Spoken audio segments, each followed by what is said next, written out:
Share it. Okay, tēnā koutou katoa, welcome back.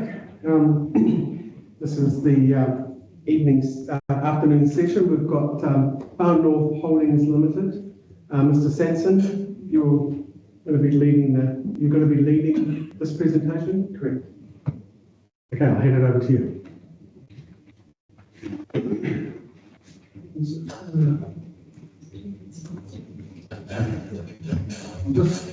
Just from the last hearing, you guys asked for a sort of overview of the study area, so I'll just go ahead just so I can provide that before sort of going into my planning evidence. So I'll go first.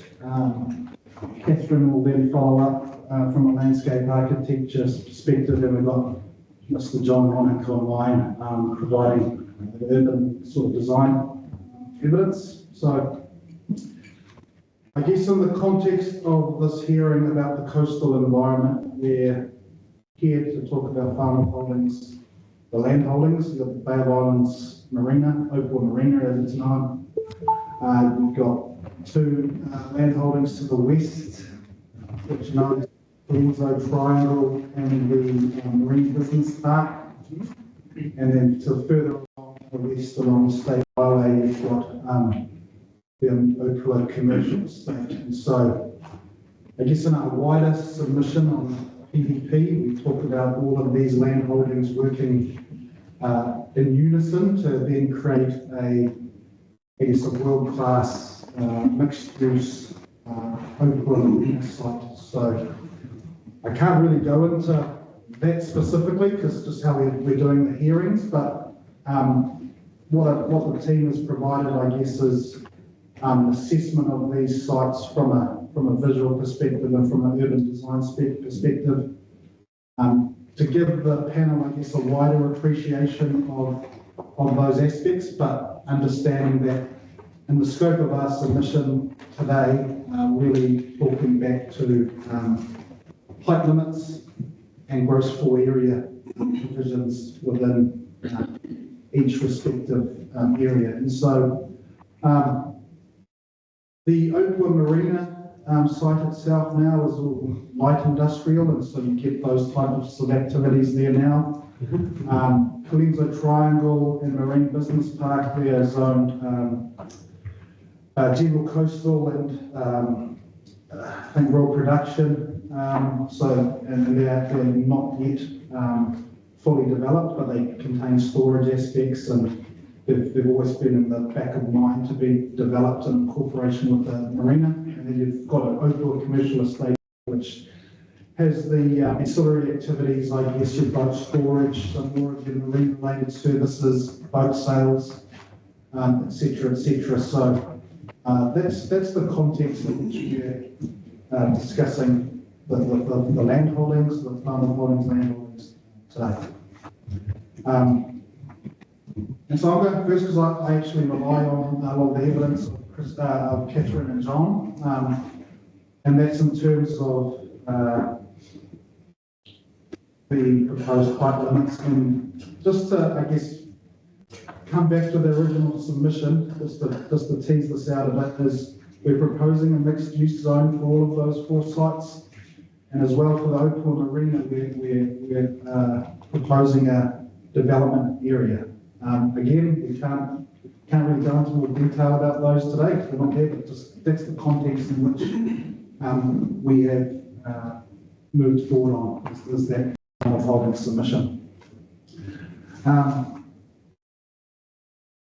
So for me, I agree with the nuanced approach, I guess, that the Section 42A report writer has also relied on, and that in the urban areas there should be a difference in terms of managing and approaching controls in those urban areas within the coastal environment. I think I heard yesterday some of the discussion was that the 5 metre limit was a bit of a blunt tool, just to I guess provide a starting point for some of those areas district-wide. And now that on reflection of that, there are these urban areas which are more highly modified and maybe subjective differences, such as being able to rely on the underlying zone. So I agree with that. I sort of agree with that approach. And I guess what we've done even further today is that within this Ōpāpere context is that there's also further refinement that could still happen instead of just relying on the underlying zone. And the specifics of that is instead of relying on 12-metre height limit within these areas that we propose, for the Bay of Islands Marina specifically, we're asking for a 16-metre height limit. And for the totality of the sites, asking for an 800 square metre footprint as a permitted activity. So the evidence I rely upon to say that that's an appropriate height limit in Cross 4 area is coming next, as well as the how we get to those limits in terms of the site-specific assessments done in Ōpāpere.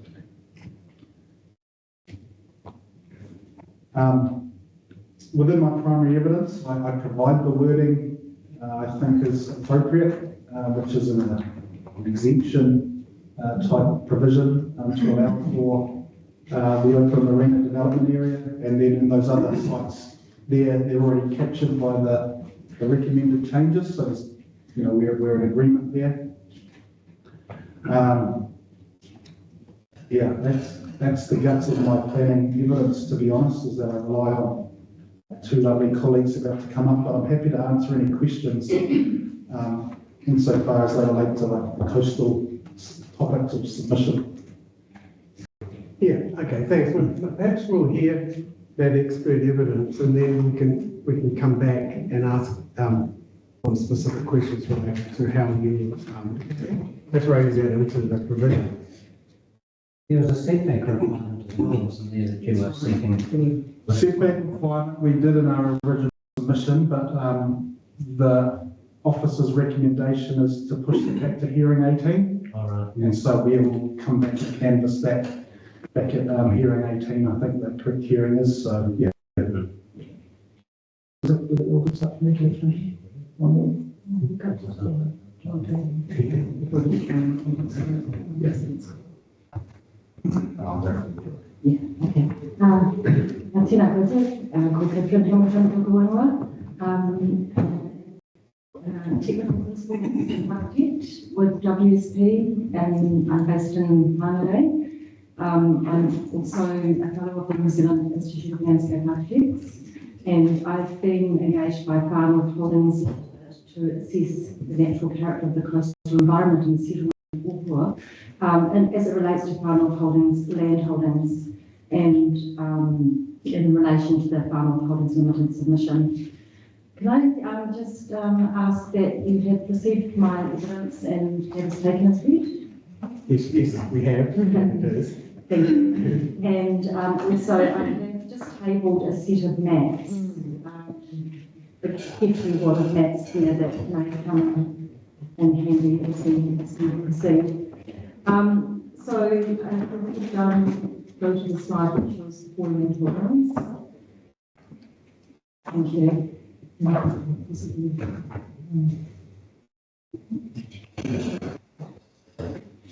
So the 4 sites that I have been asked to look at in particular, collectively referred to as the land holdings in Ōpāpere, are the Ōpāpere Marina area, which is also referred to as Bay of Islands Marina area, a large area against the water, the Calenzo Triangle, the Marine Business Park, and the Ōpāpere Commercial Estate. So those 4 land holdings are subject to my assessment, and those are just for those of us who don't live here regularly, can you maybe use the pointer and just point out what those elements on the Point of this, I think they're at the top, maybe.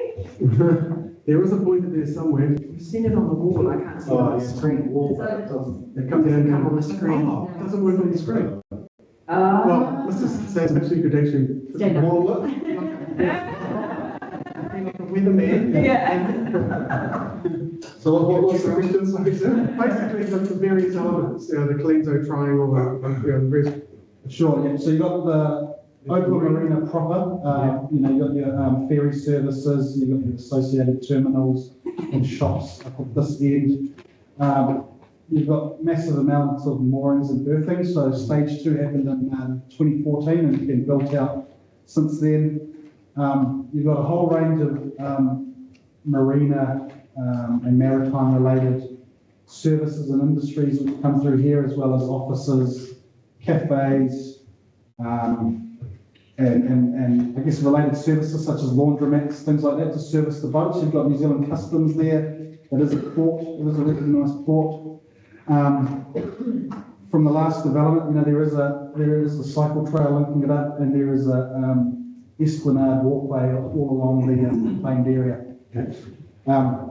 Marine Parks up in to the west of the site, which is also owned by Far North Holdings. Now, the purpose, I guess, or the function of that is to, assist in taking away some of those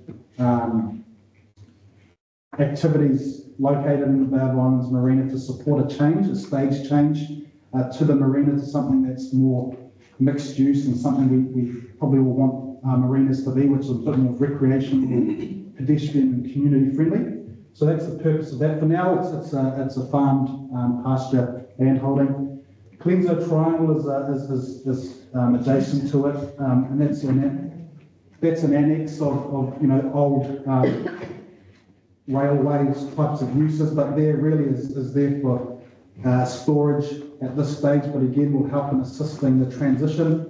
And Oakwood Commercial Estate, so it's already commercially zoned, has the storage facilities, has the boat yards, and has boat sales activities already there. So they all these two are the main ones working at the moment, but these two have been earmarked for the future development. Is the idea of the more industrial marine industry activity to that place, so replacing them with recreational and business friendly? Correct, yeah, it's the transition from the typical dusty or working environment of an industrial port to something that's more usable. And thanks, that was a really helpful introduction there.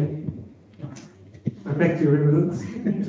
As I go through the slides, which do differ from the volume that you have in front of you, some photographs just to illustrate more clearly the character of each of these areas. The effects of the coastal environment overlay in the coast district plans compose development limits aimed at protecting the natural character of the coastal environment. And these limits include a 5-metre building height restriction and 300-metre square building coverage controls, which has referred to already.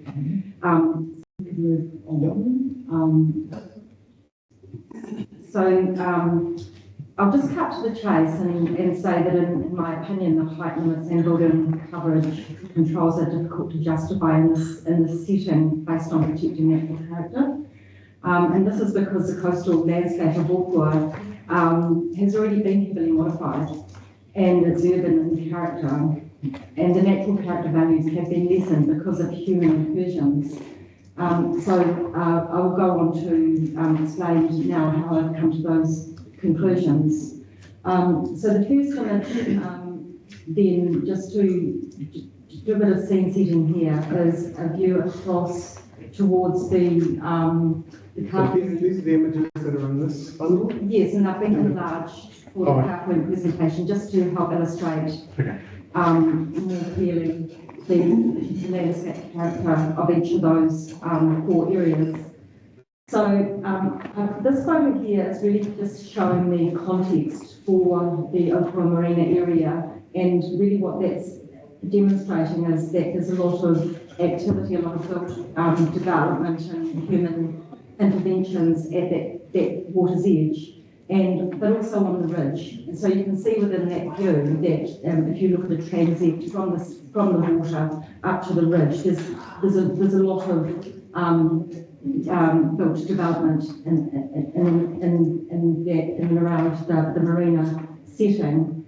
If we go to the next image, then this is showing it from the water side. And so in my assessment, I did look at the landscape both from a land side and water side perspective.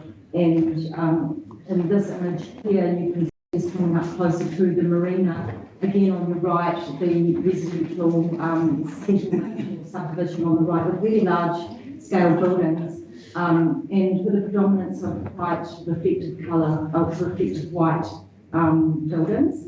And then that carries on down into the marina environment. There's a lot of built form down there against the water, but also the marina itself, which comes and goes in terms of when the yachts are in the marina or at times of the year it empties out, but certainly the infrastructure is permanent in there to support the marina itself and the activities associated with the marina. If we go to the next photo, again, another view of the marina showing, I guess, what I'm really wanting to illustrate in this one is first of all, the landform that sits to the back of the marina. And from this perspective, you can see quite a legible backdrop of that rising hill form behind, sort of nesting the marina into that landscape. But again, within the slope, the faces of those hill slopes, you can see here a reasonable amount of development in the way of residential subdivision, and then again coming down to the water's edge, a very highly developed edge. So if we go to the next photo then, this is just coming into the marina site itself. This is at the roundabout and you come down the state highway and turn to go along the water's edge. And that landscape is very much dominated by roading infrastructure and by built form. And as one moves further along that road, there's a variety of mixed-use activities, but a lot of light industrial activities and commercial activities that support the marina, life of the marina itself. It's not a particularly pedestrian friendly environment. It hasn't really been developed, I don't think, with that kind of mixed-use ethos in mind, and so it very much has a working marina character to it. And also what you can see in this picture, and I'll talk about this further, is a predominance of, a mix of exotic and native trees. So the native biodiversity in this environment is, I guess, what's somewhat compromised in terms of the mix of vegetation here. It's a mix of exotic amenity trees, forestry type trees, and some remnants of native ecology and biodiversity within the marina setting itself. Going up onto the hill on the right of that image there, you can see there's pine and all sorts of the exotic species that are clothing that hill slope in behind the marina. So it is a highly modified and developed environment. If we go to the next photo, then Colenso Triangle. Now, this is not a promotion of diversity. This is the only photo that used at this point. But Colenso Triangle is a piece of land that is used as a sort of utility space. It's for storage of materials. It has got a lot of, as you can see, sort of fencing and security infrastructure around that site, and it's visible as one moves along the highway. It's quite a visible site, and the Colenso Triangle site actually extends from the state highway down towards the waterfront. If we go to the next image, the Marine Business Park is an area that is the third of the four areas that I'm speaking to today, that is one of the land holdings, and that is opposite Colenso Triangle. This area here has been severed by the road, the state highway, and the fund on which that is built. And so the natural patterns and processes, the flows and elements of the coastal environment have been heavily disrupted by the building of the road through that environment.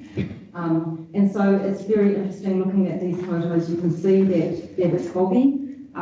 It was originally before the road was put through, and it would have been part of the natural ebb and flow of the coastal waters into this environment, but it has been it's been feathered, and so whilst it looks natural, it is not performing as a natural landscape. There's sort of vestiges of a natural landscape around the edges with some of the vegetation that belongs to a sort of wetland area, and you can see that it is quite wet and maybe trying to revert from the pastoral grassland that has been established there for agrarian purposes. I would note in those images that does does form part of the original coastal cliffs area before that area was filled in and the road built through.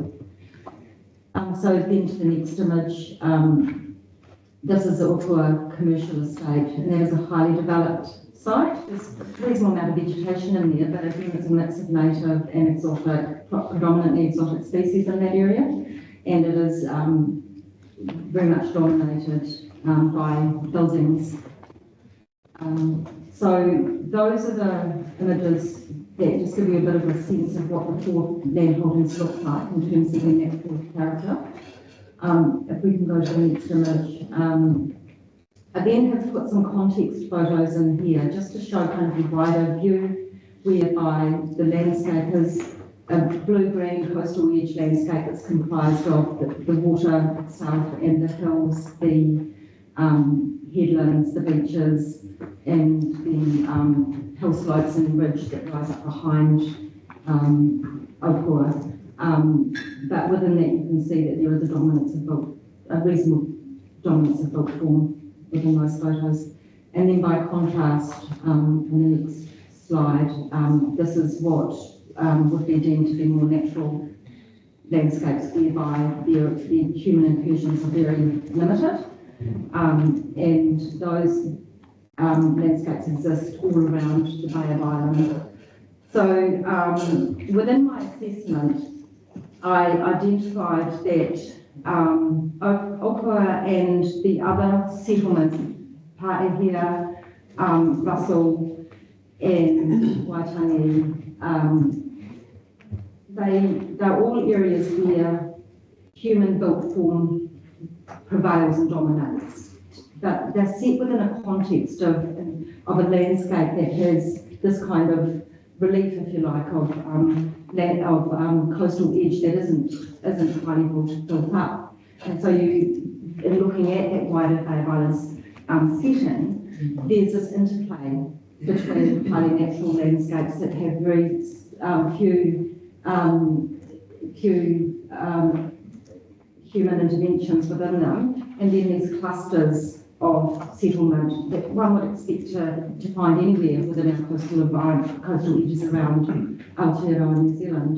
It's a sort of interplay of settlement and the buildings and activities that go with that, and then the areas of untouched coastal landscape between. And this really brings me to a point really where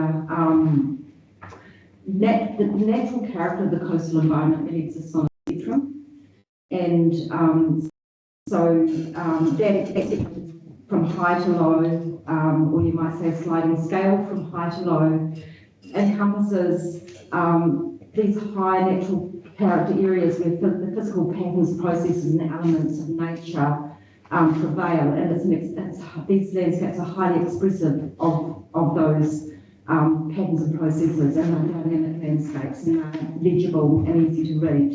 And then if you go to the other end of that scale, there are landscapes that are settled, coastal landscapes that are settled and dominated by built form and human activity. And so, and those incursions by humans relate to the very need to settle and survive within our island nation, basically. And so that's an archetypal sort of setting that we see around our country. So in that regard, in my assessment, I looked at those 4 sites. I assessed the settlement patterns and processes, both in a physical and perceptual, visual sense.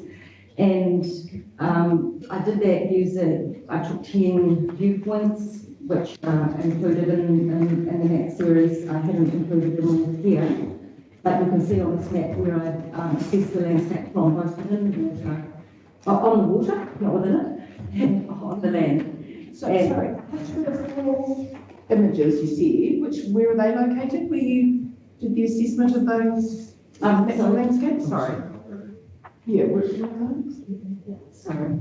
So the assessment that I did, with that from these 10 locations here. And so I was looking at the landscape both from land side and water side. So we chartered a boat and had a look and assessed the landscape from these viewpoints across the water to the Opera settlement. And then along the state highway, looking at the marine business park and the commercial estate as well. And the way I came to these viewpoints was I used a GIS map, the Zone of Theoretical Visibility map, which is also included in your volume there, to identify where the settlement can be seen from in different scenarios. So I looked at the operative district plan heights, I looked at the proposed district plan heights, and I looked at the 16-metre height that Whanau Holdings Limited is proposing as part of their submission, and I modelled those. So those are also included in your volume 2 to look at. So what's the height limit at the moment? You're looking at moving from 5 to 8, is it? So within coastal forest overlay, it's 5 metres. Yeah, that's what I thought, yeah. Yeah. And the proposed or the operative? And Proposed district plan, the height is 5 metres. And that's another point I wish to make. In page 6 of 6, map MS03, that shows the extent of the proposed district plan coastal environment overlay. And you can see on that map that it covers all part of each of the respective sites.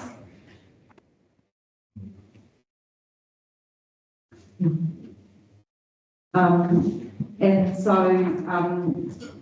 so in my assessment to establish the baseline, I did that site assessment, and I also relied on guidance from Te Tangi Aotearoa, our landscape assessment guidelines in terms of assessing coastal character, and I considered the 3 different scenarios that I just spoke to. As I mentioned, natural character does exist on the sliding scale. So to cut to the chase, and the summary of my assessment is that all 4 sites are highly modified by human activity, and further contributing to that, the man-made. Human-made character is the wider setting, which features the marina, the car ferry ramp, reclaimed edges, an array of industrial buildings, commercial and residential buildings, roading infrastructure and other essential infrastructure beyond the 4 Whanau Holdings Limited sites that create that context, if you like, that coastal context. And even the marine park, which may, from an conceptual view, if you like, dimension, appear to be natural. In actual fact, it is really highly modified. That's the area that the road passes through, and the area has been converted for farming activity. So all of the sites, in my view, are highly modified, and as such, the sites in their setting are assessed as having low natural character attributes overall. That's not to say that they have no natural character attributes, but those attributes have, to a large extent, been dominated by human activity and interventions, and consequently, the ability for these sites to accommodate the development heights and densities being proposed by Farmers Holdings Limited in their submission is high when compared with a site that is highly natural and doesn't have that same level of existing modification. Then to the section 42A points of difference in terms of the proposed district plan. The first point I wanted to just speak a bit further to is the 5 metre overlay, and I believe that height is too restrictive. This is because the natural character has already been highly compromised by those human incursions, including buildings that currently exceed 9 metres. And so it's also noteworthy that the section 42A report supported by the landscape expert Ms. Absalom states that the limitations imposed by the coastal environment overlay are too restrictive as they relate to the Ōpāpere settlement. And the reason for the recommended relaxing of development limits in the section 42A report is that the coastal edge, particularly to the south and east of the ferry terminal, is already characterised by substantial buildings in both the LIZ and MUZ. Restricting permitted new development to 5 metres in these areas would be inappropriate as the natural character values have already been compromised. And that in turn is supported, Ms. Absalom's subject matter expertise is supported by the council reporting panel. In recommendation 315, that state recommends a change to the CES1 maximum height restriction to recognise that natural character exists on a sliding scale in the already built up nature of the existing urban area of Ōpāpere. The second point that I wanted to speak to was the 300 metre square coverage, which I think, as my professional opinion, is likewise too restrictive. And again, Ms. Absalom, her section 42A report states that, in my opinion, the 300 metre square building coverage controls are appropriate in the majority of coastal settlements, but a more nuanced response to a handful of locations is appropriate, and that includes Ōpāpere, because larger and taller buildings already exist. And so, and I agree with both of those conclusions by Ms. Absalom, MAL Consulting, and also by the reporting planner. I have, yes, I think that's the point that I want to make. John is going to speak further now to the urban design aspects of the submission. Thank you. Okay, so this is online. Yes, it's online. I'll see if anyone has any questions from you. Who's going to cover the height situation with 15 metres and 12 metres? That John Lollick, the urban design expert, will talk to that. Thanks. I just have one question of clarification, if I may, please. Just in terms of, thank you for your exhibits. The white boxes, the photos that show Yes. heights and extents, how accurate are they? They have been modelled in GIS, and actually John Lollick, who's about to speak, organised for those to be produced. Okay, maybe. They are accurate. Okay. And we've intentionally used that sort of device of putting a screen in there using white rather than trying to specifically model built form, which can be quite misleading. Yeah. So really the intention of those is just to be able to compare and contrast the heights under the 3 different scenarios. Yeah. So it's just showing height, It's also, buildable height. yes, John will speak to that further, but it also does show, the second scenario shows that, that restriction, that limitation in relation to new housing frames. Yeah, Should I step in here? Can everybody hear me? Yes, good afternoon, Mr. Thomas. Welcome. Good afternoon. Yes. Maybe just in response to that sort of what was modeled, just so the panel fully understands. We had a site survey, so the site was surveyed to relative detail. The boxes were modeled according to the height limits and the district plan requirements, so including recession planes and etc., setbacks. And they were modeled in Revit, so relatively accurate. Then they were basically imposed on the photos that were taken by Ms. Hamilton. There is a bit of a fine line there, because that's where it becomes really tricky how exact that is. But in my view, it is a pretty accurate representation of what the height would be and what you would see. I hope that answers the question sufficiently. Yeah, that's good, thank you. Shall I proceed with my evidence? Yes, please. Kia ora, everybody. My full name is John Loning. I'm a principal urban designer at WSP. I've been asked to provide evidence by Far North Holding Limited, and particularly on urban design matters, so not to landscape visual impact assessments. I've got I hold a Master's of Science in Architecture, Building and Planning from the University of Eindhoven. I'm originally from the Netherlands, and I've practiced urban design in both the Netherlands and in New Zealand. Of my 18 years of experience, I've worked in New Zealand for about 11 years. And I've both worked in private sector and in the public sector, and I've provided evidence for both as well. Just asking the question, I'm assuming my evidence has been read, and I could sort of quickly go through my key points, and that we could get into questions.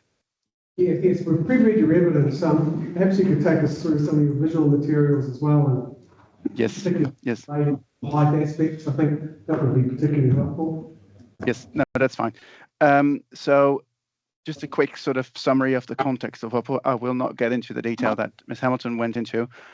Just quickly showing this map, and which basically shows you the built form patterns around Ōpāpua and the four sites that Far North Holding has. So the top left corner is basically the marina extent, and the two sites below, the three sites on the bottom left corner, are the Colenso Triangle, the Marine Business Park slightly north, and then to the south is the commercial estate. And of course, the image to the right shows you everything combined. It gives you a bit of an impression of what the current sort of land use patterns are, and you can see that it's actually pretty low density from an urban design perspective, but there is a lot of built form across the area. Next slide, please. So this is an artist impression of the master plan. Please, the slide above, just to quickly describe what this is. So as Mr. Sanson has sort of described, this is the vision that sort of is that the Far North Holding is trying to sort of achieve, with a lot of small scale, finer grain built form at the waterfront, pedestrian walkway at the front, trying to create a real mixed use environment where there's a lot of opportunity for residential, for commercial activities, hospitality, etc. A kind of world-class marine. That's sort of what they're aiming for. Next slide, please. So for the master plan, a few key urban design sort of points were sort of put forward. Key point is to have that strong connection with the landscape and the water, trying to create a ribbon of fine built form at the waterfront, so towards the marina itself, making clear where there's sort of the entry point to the marina is, like creating a bit of a gateway, having a strong heart with all the activities sort of go inside, and then a series of public spaces that sort of take you along the way with basically a walkway all across the waterfront, and adding to that a network of movements that would actually assist with creating a lot of activity and actually allow for people to walk in a more pedestrian-friendly environment. Next slide, please. Just one thing to add, and this is what Mr. Sensen already said before, is that the 3 other sites are actually needed to achieve this vision. So some of the activities might not be fully appropriate, or some of the activities might grow that they couldn't fit in that specific environment. And this is why the other 3 sites are needed as well in the wider sort of scheme of things.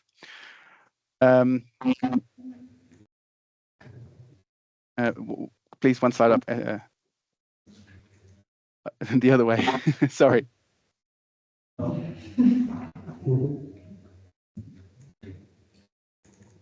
Could you go further up rather than down?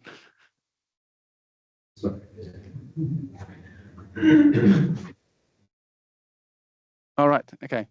Oh, that's confusing. So the slides are moving up, but it's actually going down. Okay. So now the next slide. So I'm back in the location that I know where it should be. So based on the response from Council in Section 42A report, a key component is what area should be exempt from the coastal environment overlay.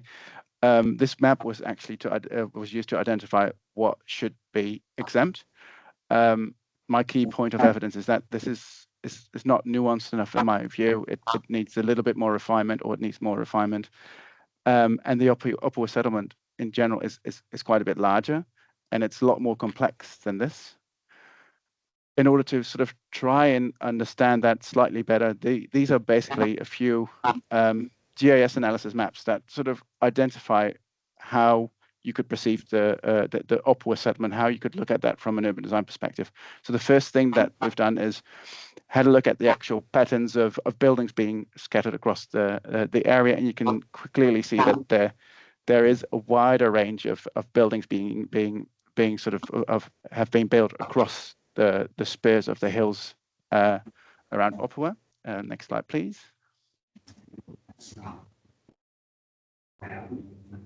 Superimposing this on the current or the proposed district plan zoning, you can see that there's quite a few buildings, and the next slide will actually demonstrate it even further. In the yellow colored area, which is the general residential zone, but actually similar patterns of development are actually also in the rural lifestyle zone, and it sort of is not fully adhering to the actual zoning rule. So actually the built form and how the settlement has sort of grown is slightly different from what the zoning currently would say. Next slide, please. And this is where it gets a little bit more complex, and I'll try to explain this the best I can.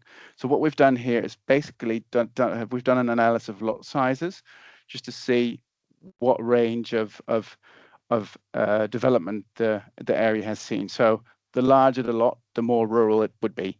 Generally, in my understanding, is that residential lots sort of sit roughly between 500 to 5,000 square meters. If you go higher, you're moving in towards the more rural lifestyle lots. Some councils use a minimum of 1 hectare for lifestyle lots. It differs a little bit per council, but I think 5,000 square meters is a really sort of safe way of actually highlighting what sites would be more focused towards residential, and what would be more to urban, and what would be more focused on more of a rural side of things. So this map actually shows you the lot sizes up to 5,000 square meters. So these are all lots that are 5,000 square meters, and the smaller they are, the lots, so the more buildings you would also have on each lot, which creates slightly a sense of where the density sit within in the different development areas. What you can see here actually is when you look sort of further to the east, that there is actually quite a bit of density, not only on the waterfront where most of the buildings are, but actually sitting further back as well, and following the spurs along the hills. Actually, you can see here that the Ōpāpua area is actually bookended by 2 commercial areas or mixed-use areas, one further north and one further south. I think that the best way to show that was in one of the previous maps where it was actually highlighted, but it also gives you a bit of an understanding how it's roughly grown. So next slide, please. So what this map is trying to do and trying to show is a heat map. So basically, it shows you walking distances of 400 meters. So that's what you would consider quite urban, because if you have only 400 meters to walk to your next neighbor, it's particularly in the Ōpāpua sort of context, it's pretty close and becomes relatively urban. And it actually uses the lot sizes as well, and so creates heat maps. So where basically there are more lots closer together, it's darker. Where there's less lots together, it's lower. And just for when it's on the really lower end, we've taken that out because actually that's well outside of any consideration of being urban. I hope that made that map clear. Please, next slide. So what this map shows is actually the last map and that superimposed on the proposed district plan. And that, to me, clearly shows that even though there is a zoning that talks about a rural lifestyle, there is actually a much more urban context to it. And in particular, when you consider the two sort of mixed use areas to the north and south, and of course the marina, it actually, you can see like a larger settlement area rather than what was proposed on the first map produced by council. Next slide, please.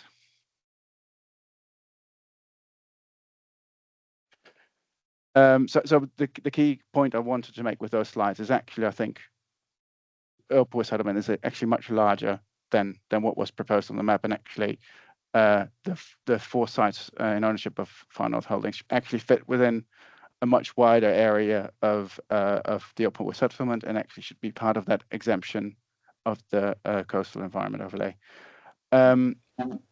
What we've done afterwards is I've assessed 4 scenarios of the existing or the operative district plan, the proposed district plan, the submission by Far North Holdings, and what their actual intention is with that, and that is the Ōmāpere master plan.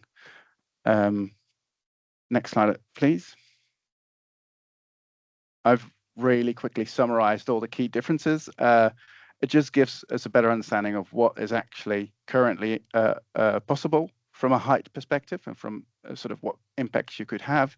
And that's further been assessed by Ms. Hamilton's her evidence, as she assessed it from a visual landscape visual impact perspective. Key thing to keep in mind is that the marina area itself already allows for 12 meters of height for the most area, for large area, most of the area that's at the waterfront.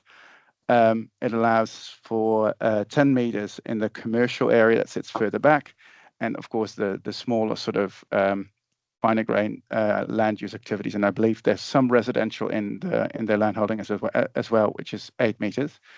For the Colenso Triangle and the Marine Business Park, respectively, there's 10 meters for the. They're both on 8 meters, even though one is in the coastal zone, general coastal zone, and the other one is in the coastal living zone. So it's slightly different typologies. And then the Ōmāpere commercial estate is actually a commercial development bookending the wider Ōmāpere settlement area, and that allows for 10 meters. Next slide, please. So the heights that we're showing in this is actually with these heights, we're actually showing that the land holdings are exempt. So would be actually exempt from the coastal overlay. So not considering that, the underlying zones of the land holdings would be for the marina area would be 12 meters, for the mixed use and light industrial zone, and the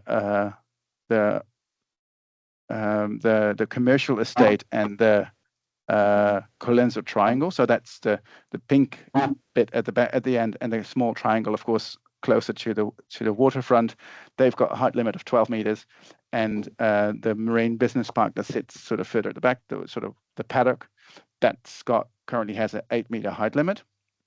There's a lot more complexity to it that we have modeled. We've actually modeled the size of buildings that are allowed within the zone, and that's what's shown on the information that Ms. Hamilton has assessed. But this gives you a general feeling of the heights, of the zones that underlie the coastal environment overlay. So if these areas would be exempt, this is what would currently be proposed in the proposed district plan. Next slide, please. This is a map that, and I have to admit, is not clear in our evidence, and this is why I've just wanted to highlight this, is there's a restriction on the Ōmāpere marina area, and the key restriction is the setback from the mean high water springs. And it's, as far as I understand, but I might have heard something different, but this is a setback showing 26 meters of the mean high water spring. So that's the blue line that you see on this map. The key issue here is that, and I'll get to that later in my sort of evidence, is that the waterfront is envisioned to have small fine grained buildings with shops and all kinds of interesting activities that would be really restrictive with this setback. So it wouldn't hardly be possible. The other three sites are actually not that much affected by the setback, but the marina itself is. Next slide, please. Really shortly, sort of just quickly tabling what the actual submission of Far North Holdings would be, is 60 meters at the marina and 12 meters on the other side. And all sites would be mixed use. Next slide, please. And just getting back to the master plan, and which I've described a bit more before, is the actual master plan does show buildings going up to 80 meters. It's something to keep in mind, and it's actually in the submission as well. They're all buildings that are nested within the sort of contours of the hill, so would not be that visible. However, it is slightly higher than 60 meters, though the 2 meter height difference might not be that much. I think most of this can be addressed in, I believe it's hearing 19 when we're talking about zoning. Next slide, please.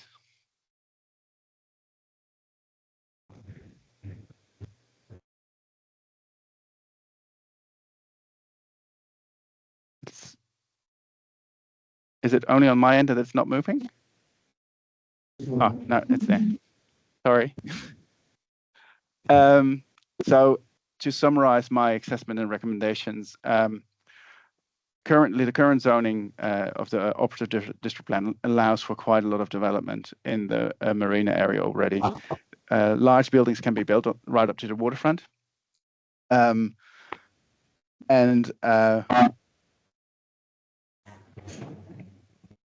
Sorry, there was a bit of a noise at the background. Sorry, don't know what that was, but sorry for my silence.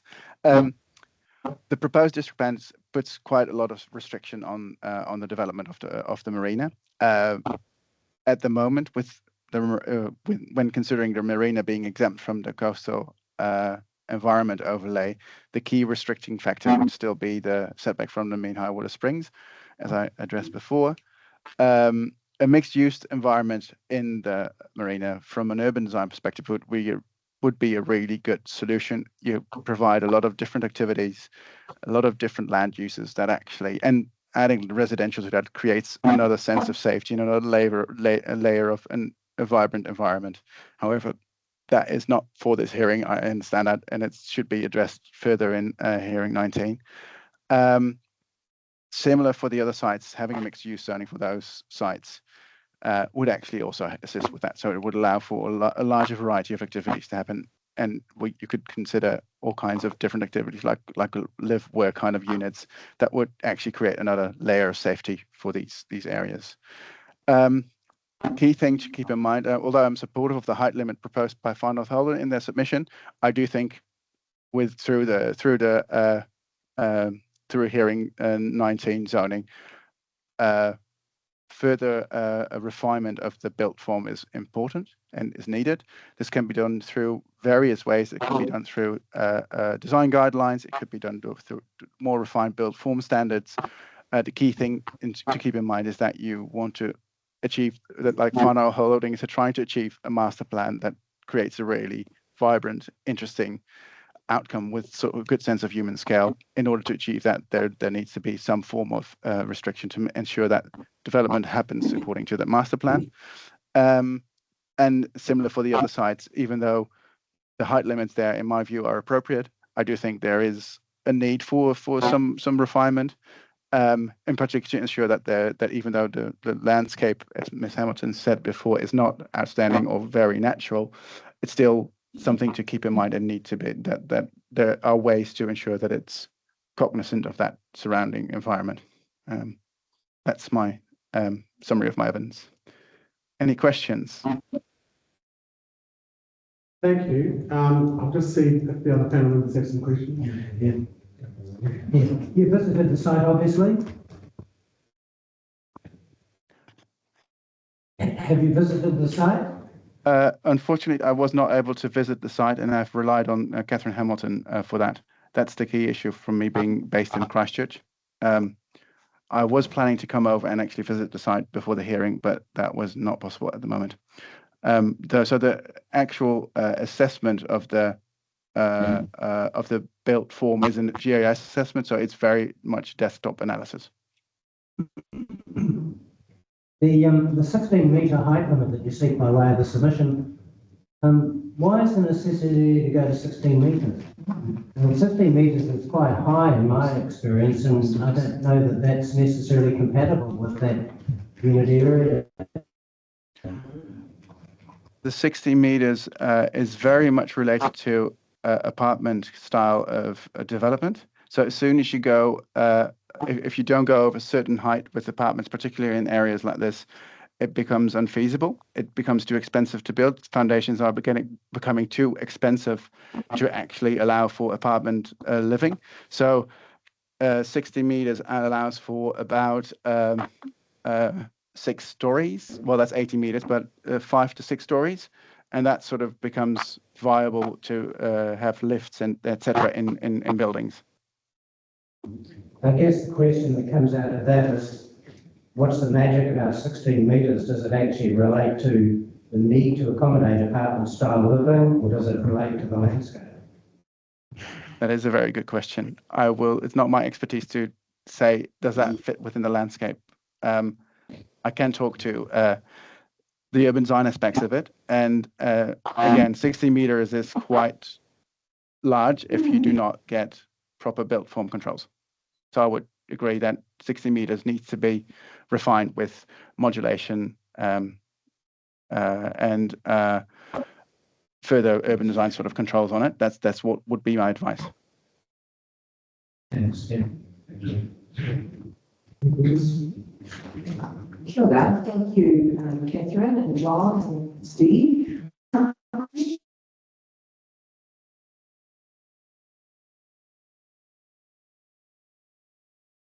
Is, this is the day of violence, so we know significance in a lot of places, but when was the Ōpāpere master plan done? It's the draft. It's done in 2022 with the submission. So it's very much ideas on paper, nothing yet formalised. I guess it was a reaction to the upcoming, not just the upcoming plan, but the way that the thoughts are heading and marine areas are heading, and that I guess really should have farm holdings here to answer those questions. I apologize they couldn't be here, but I can just say that from my involvement, it has always been, well, in terms of what is being proposed as light industrial, it's taking us, this proposed plan is potentially taking the bulk of the marina land holdings down a specific pathway without realising the alternative pathways, and things like the master plan was so the alternative, what could happen for the marina. So that leads on to my other question, which is, has Arnold Holdings, as part of the master planning process or any other assessments done landscape and urban design, done any engagement with iwi or hapu to put in context of where this particular master planning and proposal is, because looking at council's post-district planning, straight to the east of Ōpāpere Wharf is a site of significant on the headland, and it is a park. And then further back down by the Colenso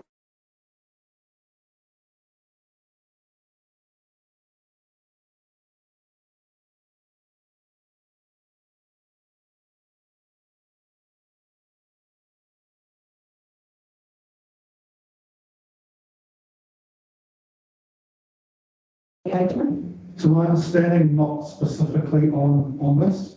And so, you know, when the hearings come up, they've gone and got the experts involved.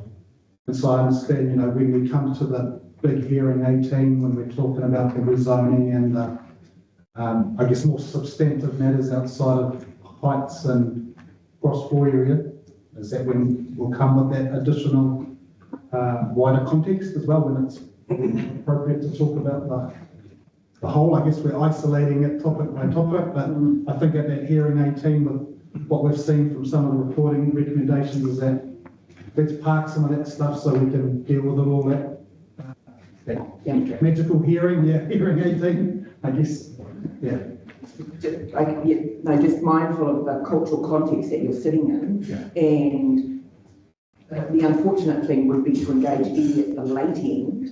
Ideally, it would be great to even start at this end, even with what we've got, so that when you do get down to that 2025 hearing, you had some sort of conversations or something. So that's... If I actually, especially I asked from the primary submission, is that, so the open marina development area is based on like a precinct or a development plan, and so the ethos is that actually there is no, you know, it's really hard to define it until we start to bring all these strands together.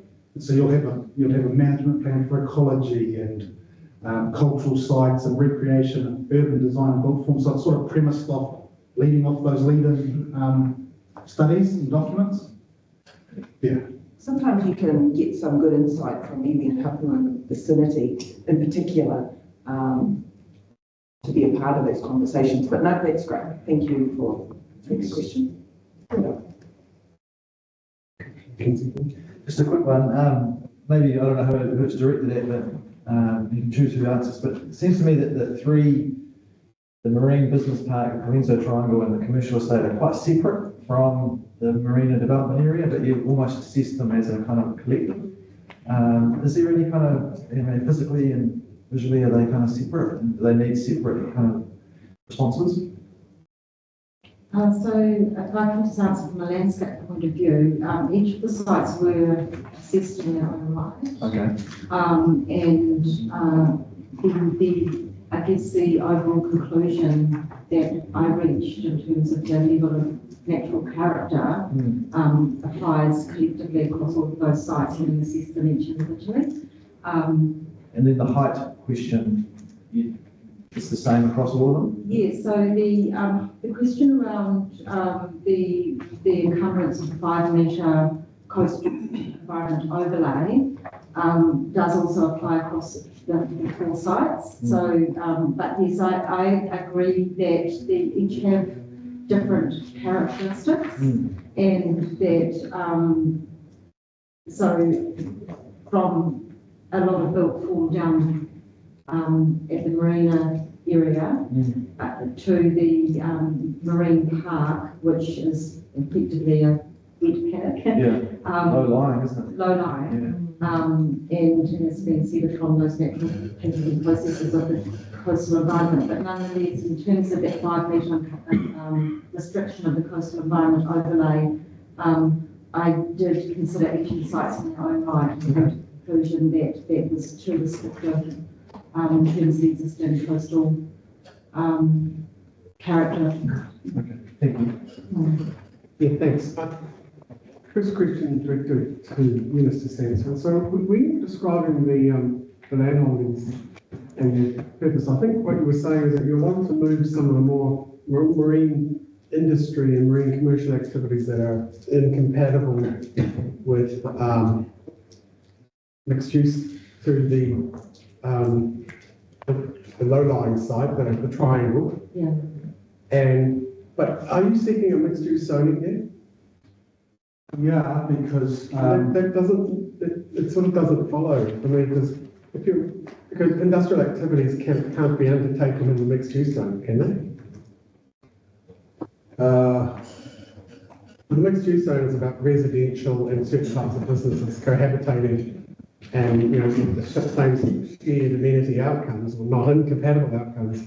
But having an industrial activity, the things that you wanted to take out of the marina, putting into a mixed use zone on the triangle site seems to be inviting the same conflict. I know we're going to discuss this in hearing 18, but you put it in your evidence, so I thought I'd go there. Yeah, that's fine. I guess conversely, we zone it light industrial, and then you can't have the wraparound support services for the industrial uses as well. So you're stuck either way, I guess, with how prescriptive some of the zoning is. And so, mixed use, like I see where you're coming from, and I probably do accept that, hey, if it was light industrial, you do move a lot of that more light industrial stuff. Yeah. Maybe we just bite the bullet and say, well, if you want to put a cafe there or associated offices, they might really come in for a consent. But yeah, I'm in general agreement with where you're heading. Yeah, because it seems to me it makes sense to move those sorts of activities that are incompatible with residential and business amenity outcomes to another site, but you'd want to give it an appropriate zoning for that activity. Yeah. Having said that, I mean, I'm not 100% au fait with the industrial zone yet, but I understand that the industrial zones do have some supportive activities, food and beverage in a limited amount. I don't think there's any accommodation out there made for people who have to live on site all the time. But that's deliberate, right? Because you wouldn't want those other sort of commercial activities there because they would be incompatible with industrial activity. Noise, dust, hours of operation, truck movements, all those sorts of things. Anyway, that might be just something for you to think about. Yeah, well, You've got a wee while for hearing 18.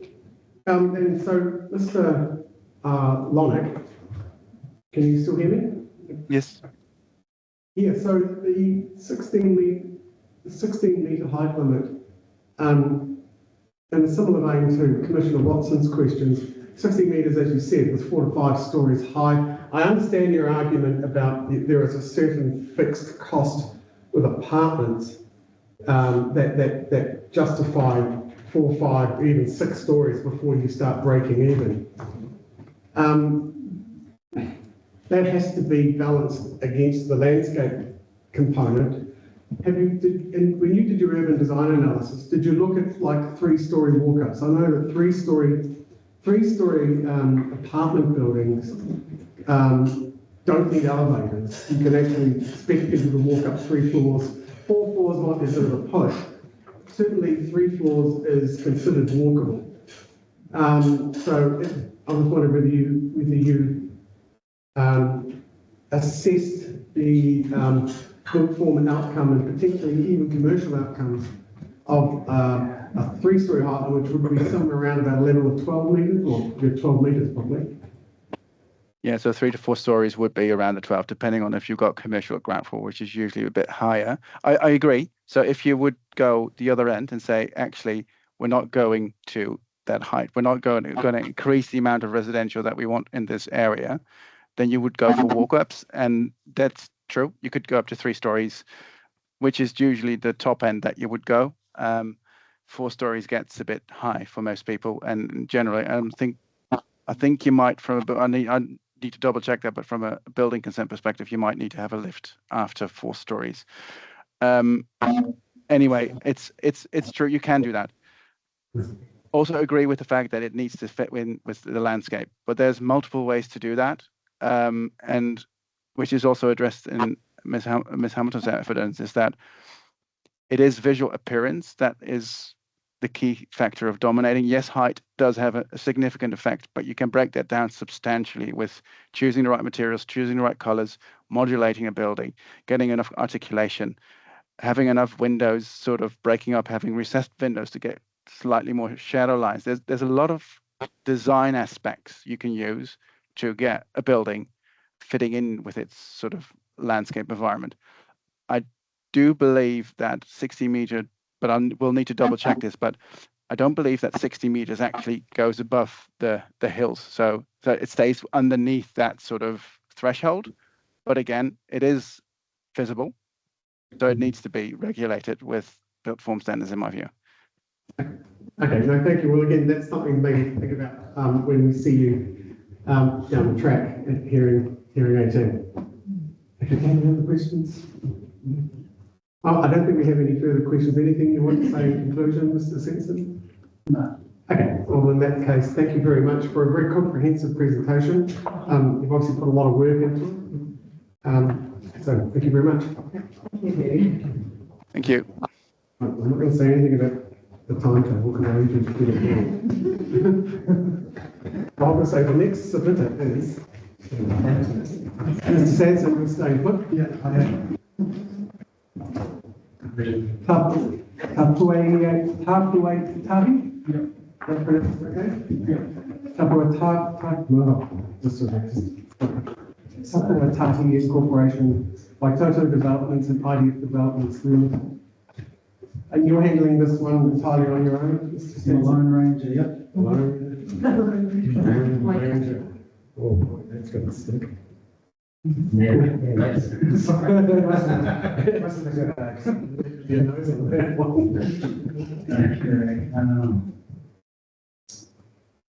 I'm just trying to keep up your business.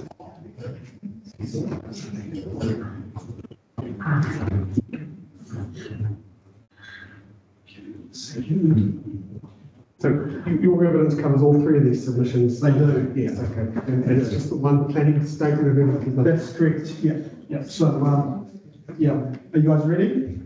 I think so. Yeah, so I just grouped them, I grouped all three because, obviously got, very similar, belief sort. So, Tapua Tahi, I'll just give that overview. I don't have a map or presentation, sorry, but they're a large multi-land holding land incorporation based out of the Bay of Islands. They've been pretty successful in their farming operations and have a leasehold property model, management model, where they've got perpetual leases and 99-year leases and shorter term leases that a lot of people have taken up, and sort of provides residential use out in Taranui Road. It's off Purirua Road, Purirua Peninsula, in the Bay of Islands. The other two submitters are Waitoto Developments, who's the owner of the Ōmāpere zone, the land holdings there, and IDF Developments, who owns a 1,000-hectare farm out at the Purirua Peninsula. So they're talking about all the same stuff, which is farming, which is earthworks and vegetation clearance, and the likes within the coastal environment. So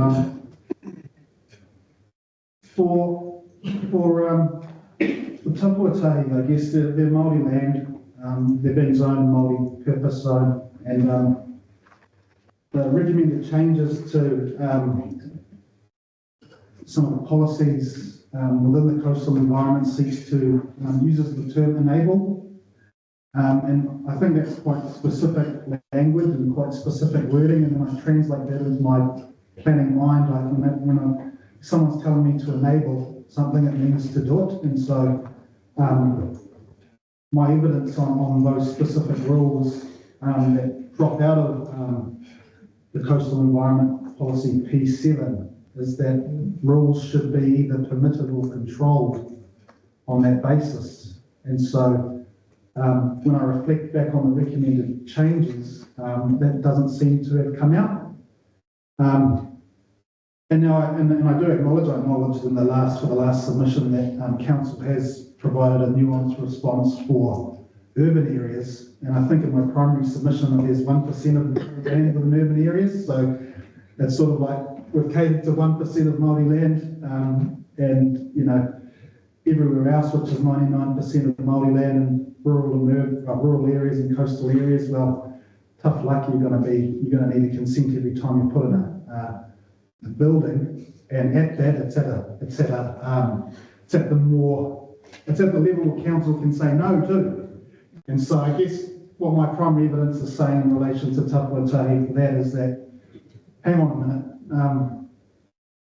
there's also nuanced approaches and for various other areas, for various land tenures, and when we're using specific wording such as enable, we should be doing it. So I'll just park that one there for now.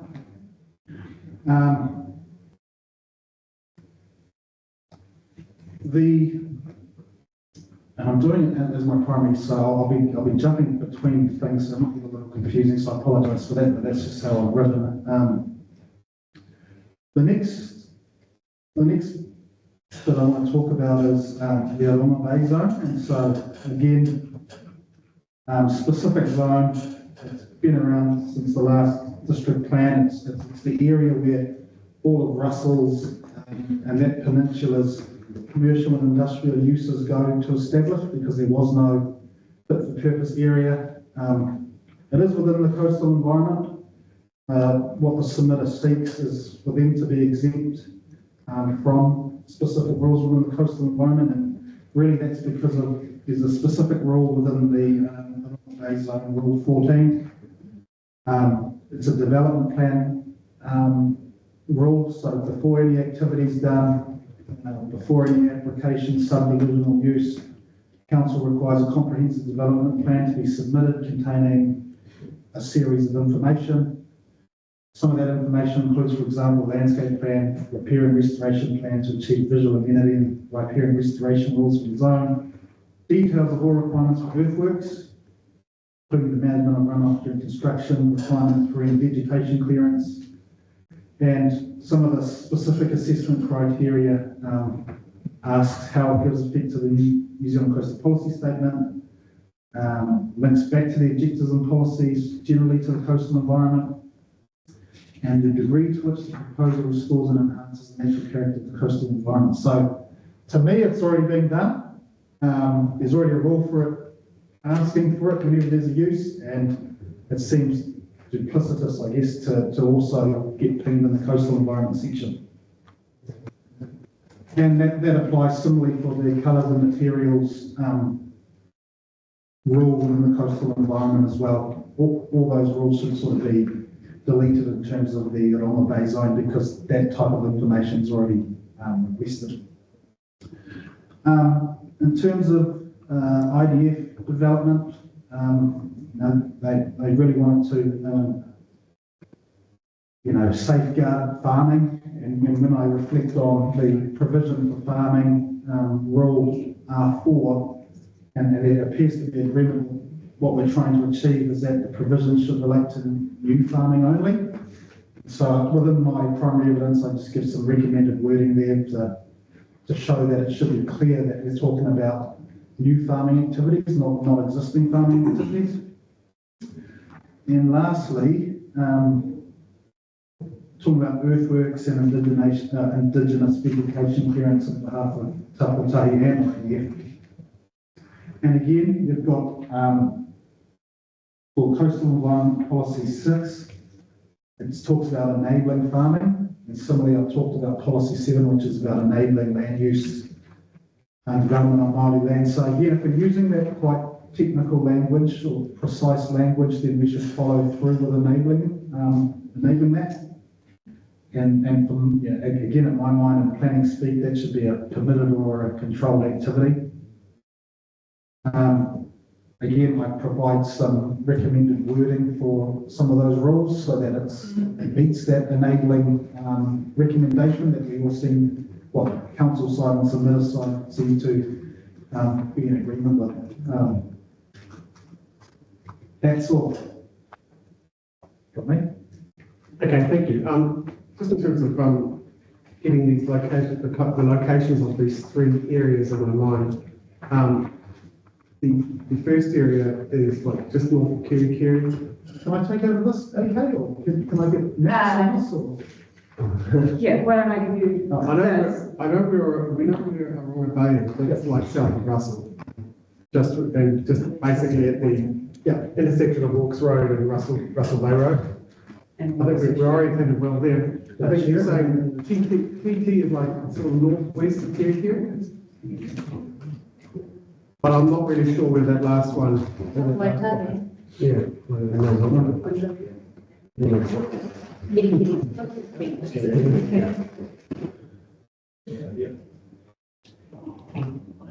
So, Ōmāpere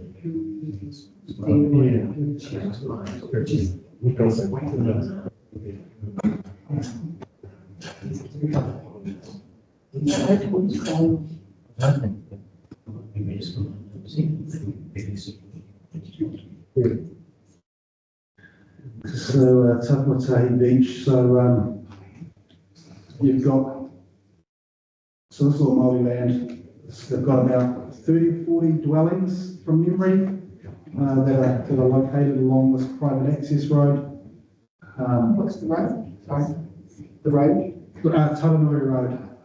Yeah, but it's private, it's privately accessed from a gate code off Puritua Road here. And this is the, I can sort of draw roughly.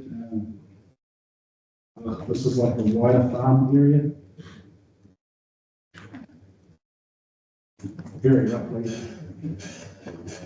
So they've got a mixture of interests, you know, within the coastal environment that are residential based and farming based to, that they've got to contend with. Now, Puritua IDF development is, So that first block is just off to the northeast of Ōmāpere Beach.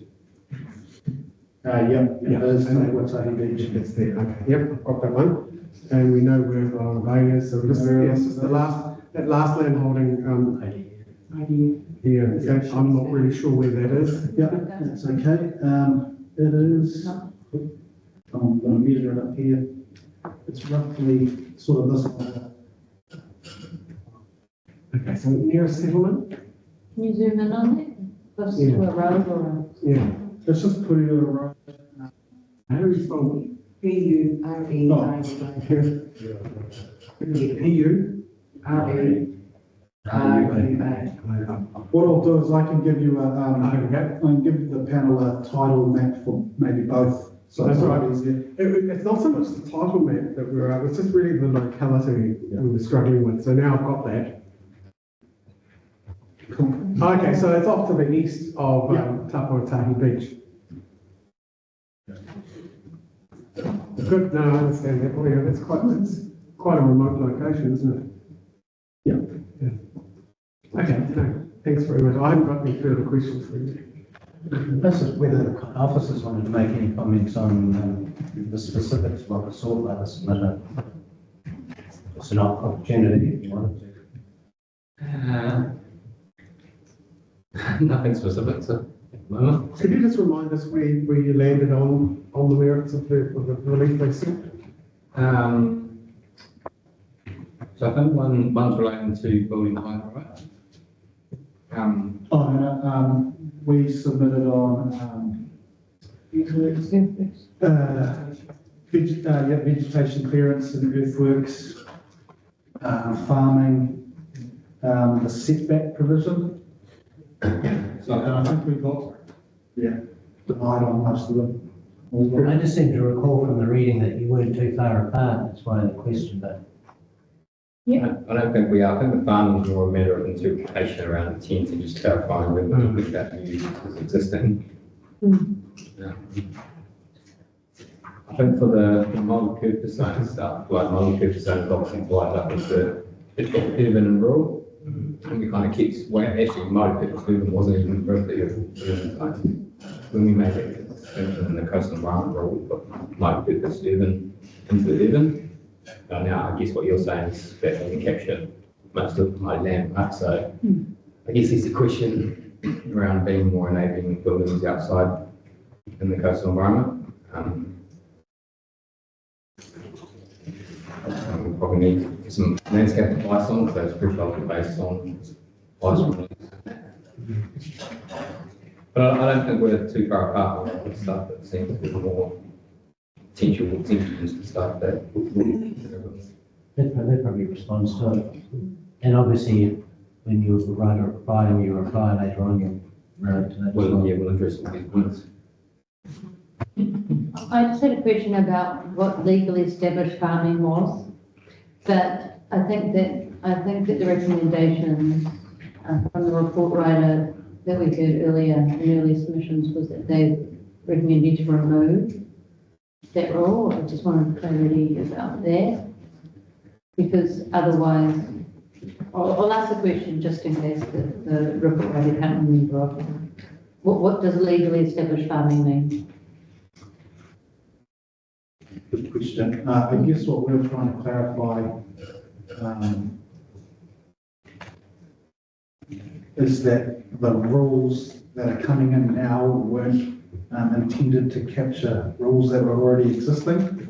So it's a section 10. Section 10. Yeah. I was thinking, isn't the term lawfully established? And I think there is a concern that maybe you are an existing farming activity, but maybe your practices might change in scale and Yes. that might trigger the rule in. I think that's where probably the interpretation issue is, whether that needs to be clarified in the rule or not. Yeah, and I think as well, just on that, you know, at a point in time, how would you know what was lawfully established on the site or not, and any changes? And I think that was just another relevant feature about the workability of the definition as well. Yeah, we have used lawfully established or is in the proposed district plan in a number of places, so it's something we probably need to think about more broadly. But yes, it is just really trying to get back section 10 and 10 under existing use rights under section 10. But not necessarily that you prove those in all instances. Yeah, only because you don't need like a building consent or any type of consent to farm. Unless you're a dairy farmer. What do you do to lawfully establish as a farmer? I've got my farming certificate here. Really, the intent in the coastal environmental farming is it's basically permitted outside ONCs and HNC areas. That's the distinction. I think that's the issue, isn't it? Is that you'd want to you'd say, oh, I'm going to be doing this activity. And the council officer says, well, you can't do that in an ONC or an ONL. And you want to be able to rely on an established farming operation. That the whole purpose. Yeah, well, even new to the coastal environment, it's permitted. It's just you can't go into those ONC and HNC areas. Okay. And it's trying to make that distinction between farming and plantation forestry, for example. Yes. Has much more impact on the character. Yes.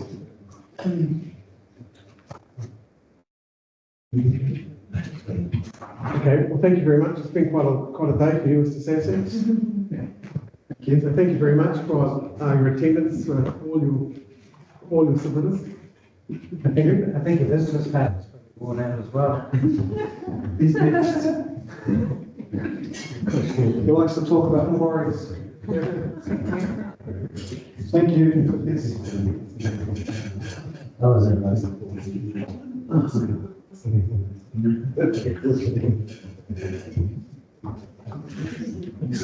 Thank you. Okay, we're just going to have a bit of a stretch. We're going to have a stretch, 7-minute stretch. Everybody wants to do that. My subjects are Those are clean ones.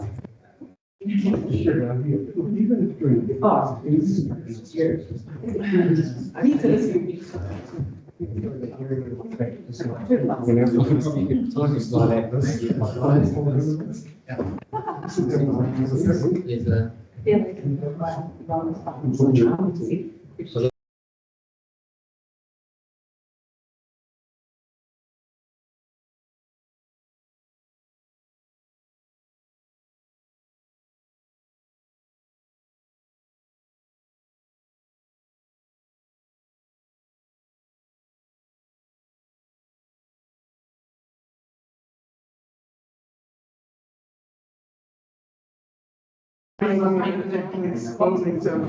Have yourself a trigger happy. We're all needed around.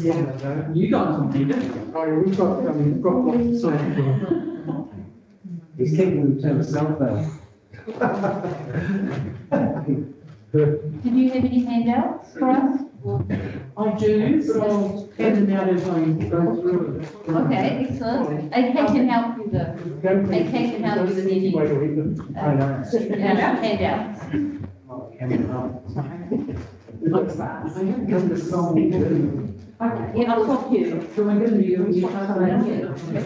going to do you. The other thing that's legal Which are key definitions. Like colours.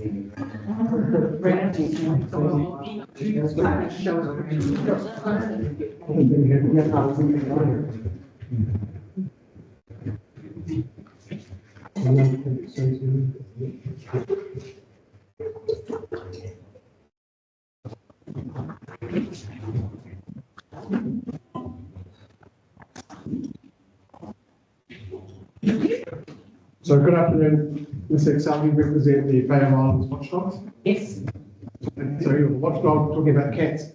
a little bit about cats. Oh, we've got, actually, some of the council officers have obviously taken a break. Well, we've got the reporting pad here, so we can just box on. Yeah. Okay, so, we're in your hands. We've got your written statement, you're going to read this. Great. Okay. Oh, you just handed this out? Yes, we've got it now, so, we're in your hands, please proceed. Thank you.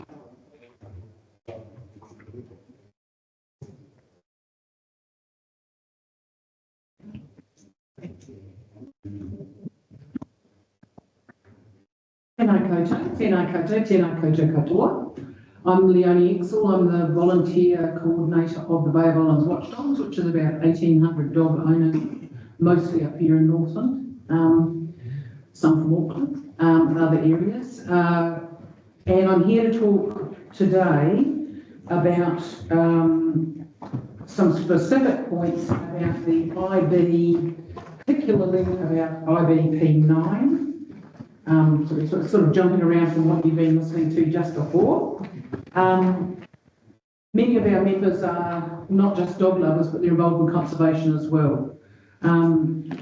We've been trying for around 7 years now to halt FNDC from banning dogs or restricting the number of dogs someone can own on subdivisions in certain areas in Northland. Unsuccessfully, obviously, to date. And this is one of the key issues for us, is the enabling clauses in the district plan. And this particular issue today about these clauses and the subdivision one that we'll be attending in the middle of next year are the critical ones for us.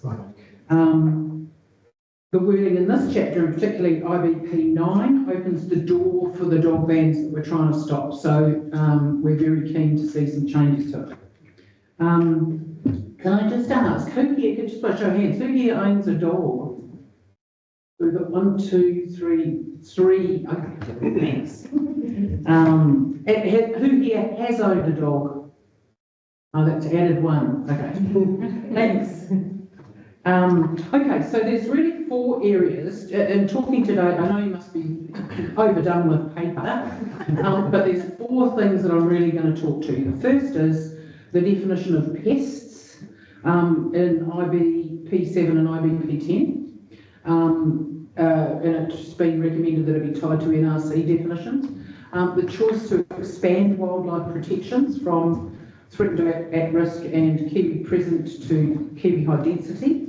Then I'm going to talk about why I think FNDC should use the DCA, Dog Control Act 1996, not the RMA, in order to control dogs.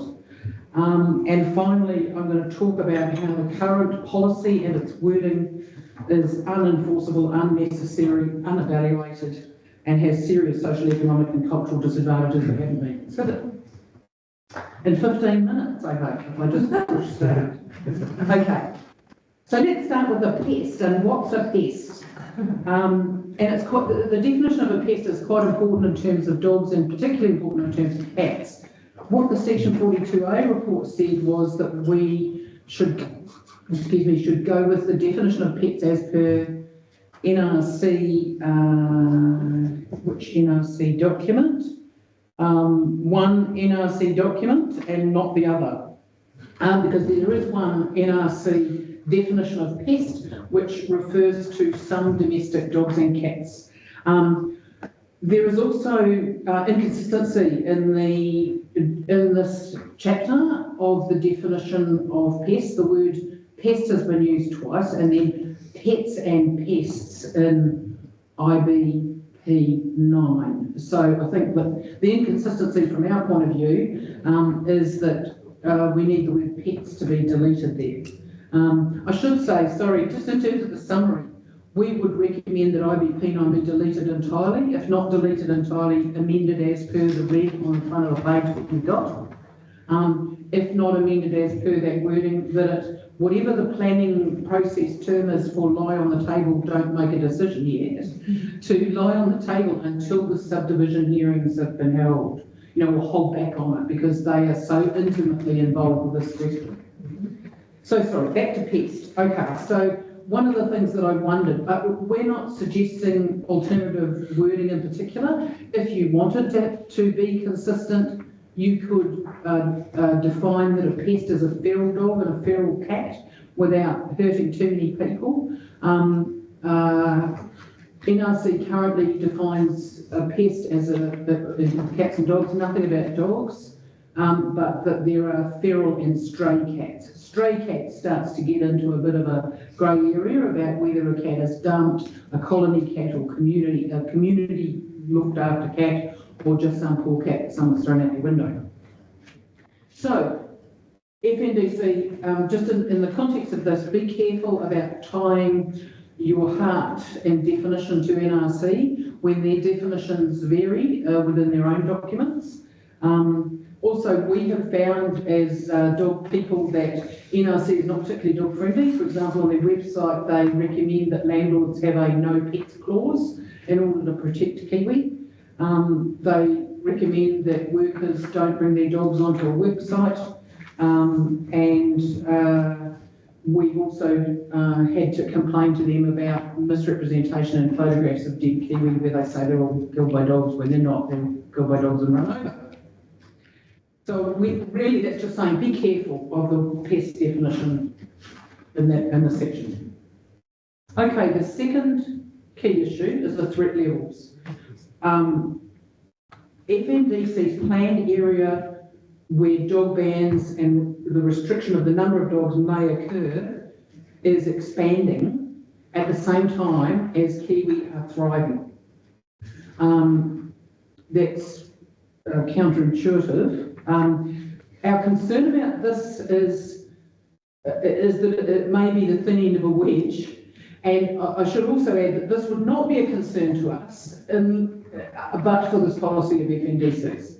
So if dogs were simply controlled at FNDC via the Dog Control Act, using the Dog Control Bylaw and the Dog Control Policy, as is usually done, we wouldn't object at all to however you want to define wildlife in the district plan. The reason that it's of concern to us is because that it has flow-on implications for our pets.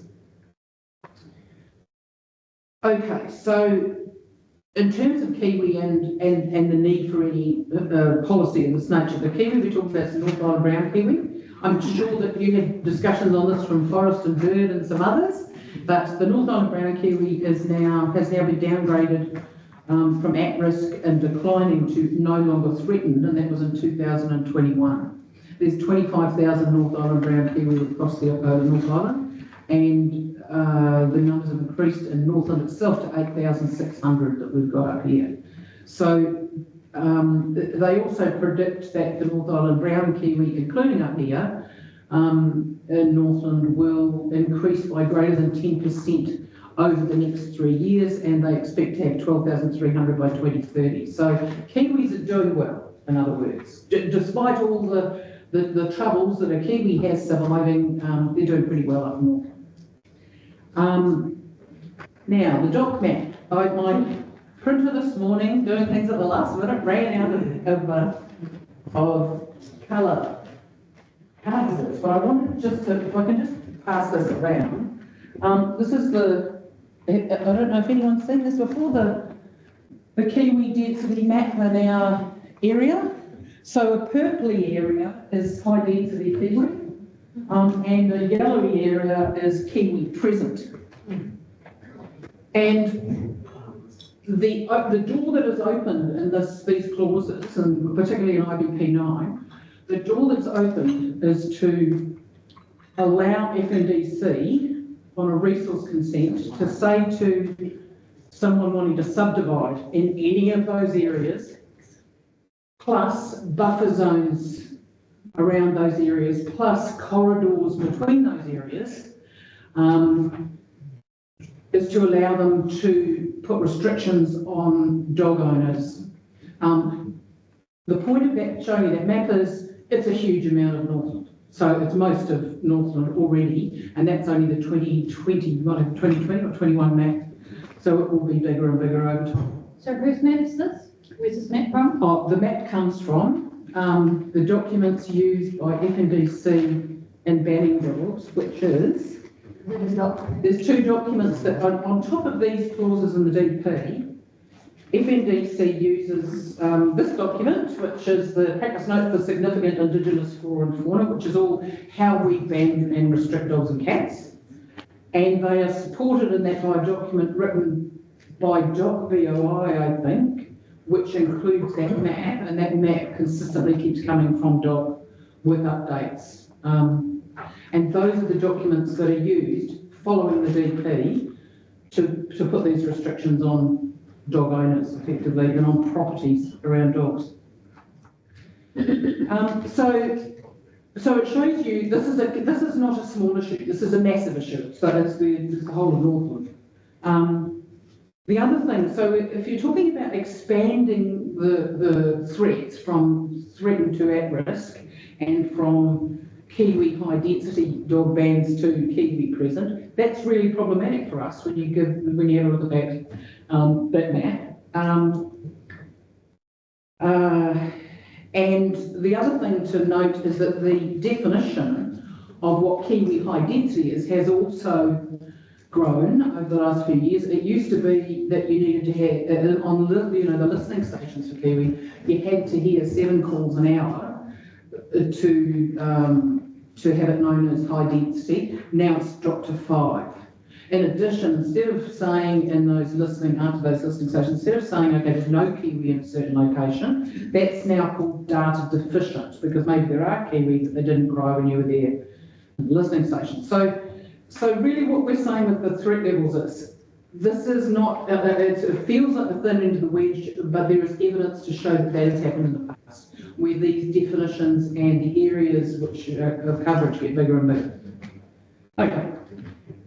The next point is, please use, why aren't we using the Dog Control Act, aptly named, to control dogs?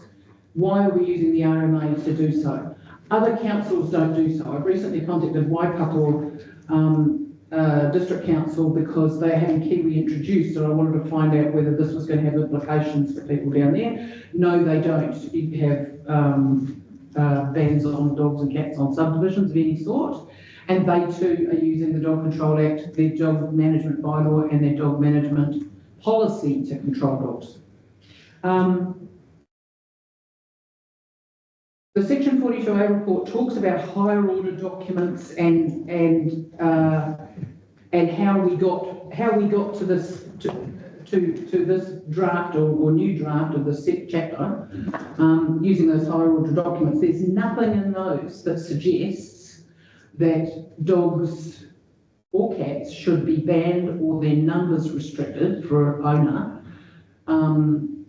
for the protection of Kiwi. That's not anywhere in those higher order documents. That's something that FNDC has chosen to do for a couple of decades, unchallenged, until the last 7 years.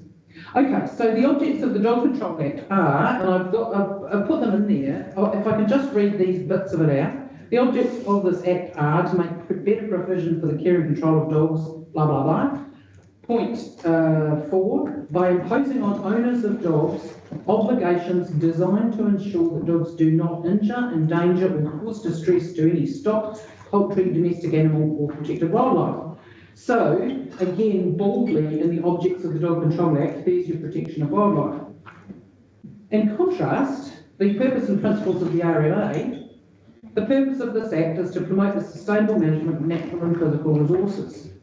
So what's been happening is that FNDC, rather than using the legislative means to control dogs that other councils are using, FNDC and perhaps some other councils locally are using the subdivision section to try to get some safety for Kiwi. We don't think that's appropriate, and we think that you need to jump back and use the Dog Control Act. Now, if I can just refer to that in the Dog Control Bylaw. The Dog Management Bylaw and Policy that is currently in place, FNDC, was made in 2018, and the prior one, which was from 2006, had expired by the time the new one was made.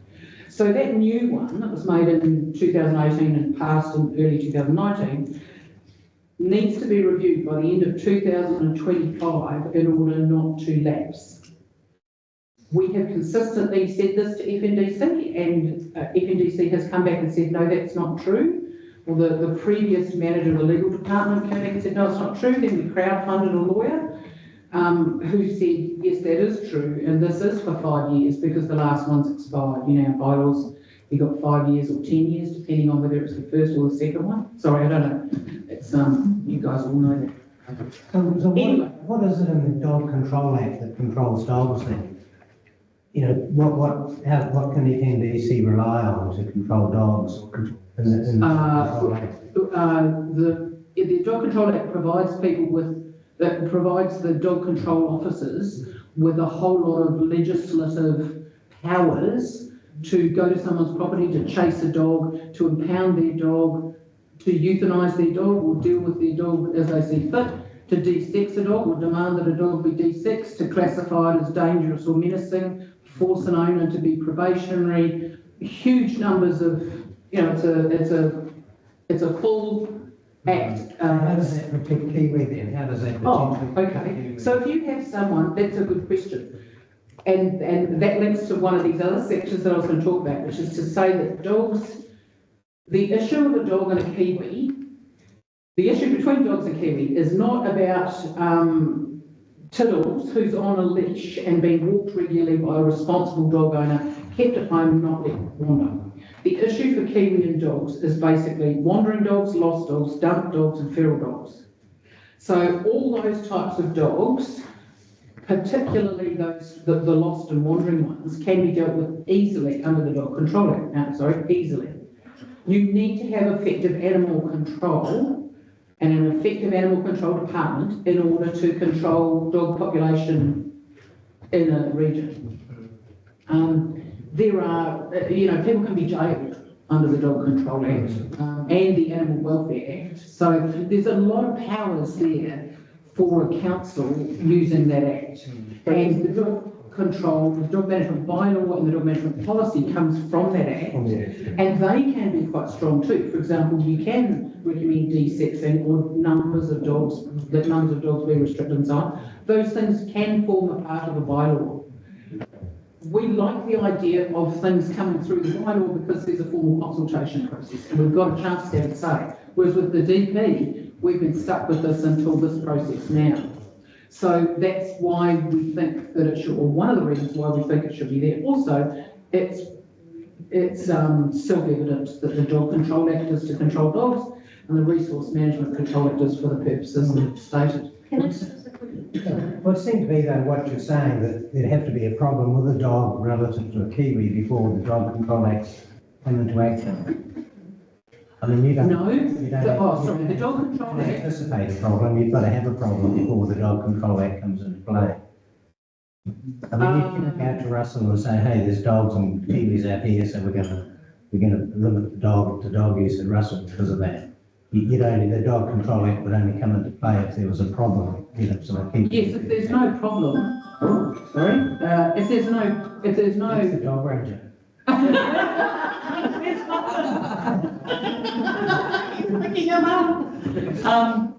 The Dog Control Act does manage problems for dogs, but it also demands that people care effectively for dogs. So if your dog's wandering, so say Russell is a really good example. It is almost impossible at the moment to get a property in Russell, rental or buy, that doesn't have a ban on dogs and cats. That's a huge issue for employers there. If you've got the hospital employers are wanting to have their staff nearby, it's hard enough to get rentals in the housing market at the moment. If you've got a dog, you can just forget it. And so Russell is almost all getting banned to dogs and cats when the research shows that there are very, very few kiwi killed by dogs on the Russell Peninsula. What we did was got figures from DOC from the last 30 years to 2018, and hopefully I'll have the more recent ones by the time we get the subdivision chapter. And those show that on the whole Russell Peninsula, 9 kiwi max were killed by dogs in those years to the 30 years to 2018. In terms of Northland as a whole, between the average over the last 30 years to 2018 is 10 to 12 kiwi a year are killed by dogs. So you're saying, excuse me, just to interrupt you, but you're saying that landlords are banning people owning cats and dogs on the Russell Peninsula? No, I'm saying FND's banned people. No, because I thought we were talking about land, you can't get a rental apartment. Sorry, yes, I'm saying that. I'm just saying, I mean, are those landlords banning tenants with cats and dogs because of the threat to kiwi, or because they just don't like cats and dogs in their rental properties? I think that some landlords don't like pets. Yeah. I think that some landlords, and I'll talk to this, I think that there is some measure of systemic racism because Māori are more likely than Pākehā and other races to own dogs. So if you say my property is banned to dogs, that there is the door is open for systemic racism when it comes to things to do with dogs. And I'm not saying that that is occurring. I'm saying that with Māori being the ethnicity most likely to have a dog, that is something that FNDC should review internally always, because it opens the door for that to occur. But at the end of the day, sorry, we're writing rules to protect Indigenous biodiversity. Right. Not to address perhaps perceived biases towards a particular group of people Sure. may own an animal. And sure, and I would suggest that's not the role of the district plan. That's probably a role of a bylaw. Sure. I think the whole thing should be the role of the bylaw. Well, it is, you'll see from the wording, you know, it says pests, and then suddenly it says pets and pests in IBP9. And suddenly, through consent conditions, pests and pets must be managed to avoid risks, including avoiding the introduction of pets and pests. Yeah, so, That's an astonishingly broad clause there, yes. and it's been used in that manner. Yeah, well, okay. I think the intention of those standards, and I know, you know, as a commissioner with a planning background, you know, I've been involved in a lot of subdivisions that have clauses in them that said you can have a house in the bush, but you don't have a cat and you don't have a dog because an ecologist has come out and said these animals genetically can't stop going after kiwi and other not-flightless birds. So there's some logic and expert evidence behind banning cats and dogs in those, and I think the rules in this Indigenous biodiversity chapter is aimed at protecting native fauna from exotic pets, which can go feral and become a problem for kiwi. Sure. So, do you have an issue with that approach? Yes, I have an issue with this we have an issue with this whole thing, because number one, the number of kiwi killed is vastly lower than DOC and other lobbyists would have you believe. Number two, this is not... Do you have evidence to demonstrate that? I don't have expert evidence to present here, but I can talk to you about some of their evidence that we have looked at. I'll give you just one example. DOC often says that dogs find the smell of kiwi irresistible. We couldn't find any evidence at all in the research literature that said that was so. So we wrote to DOC asking under OIA, can you give us your evidence for this? There is no evidence for that. That's just one example. There are many exaggerations. This document, which was written for FNDC, has never been, this is a serious issue for us, that's never been challenged. Nobody's gone out and said, okay, let's have a look, let's do a bit of a Google search under Google Scholar for what the dog population management, what factors assist with dog population management, as opposed to, we're worried about our kiwi, we think that your dogs are going to eat them, when the evidence, that the data that DOC is showing us is much less dramatic than they would have you believe in this. For FNDC to simply accept this without looking at other research, I think is really poor. So, sorry, I think to focus you on what what we're tasked with is the council officers, correct me if I'm wrong, council officers have recommended the introduction of a pest definition Yes, based on the Northland pest management strategy, which doesn't include a section on dogs. So not currently. not currently, but it does include a section on feral cats, correct? And stray cats. Yes, no, it's feral, I think they talk about feral cats.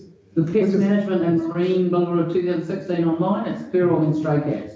So there's, there's pests, and there's also policy 9, which refers to pets and pests.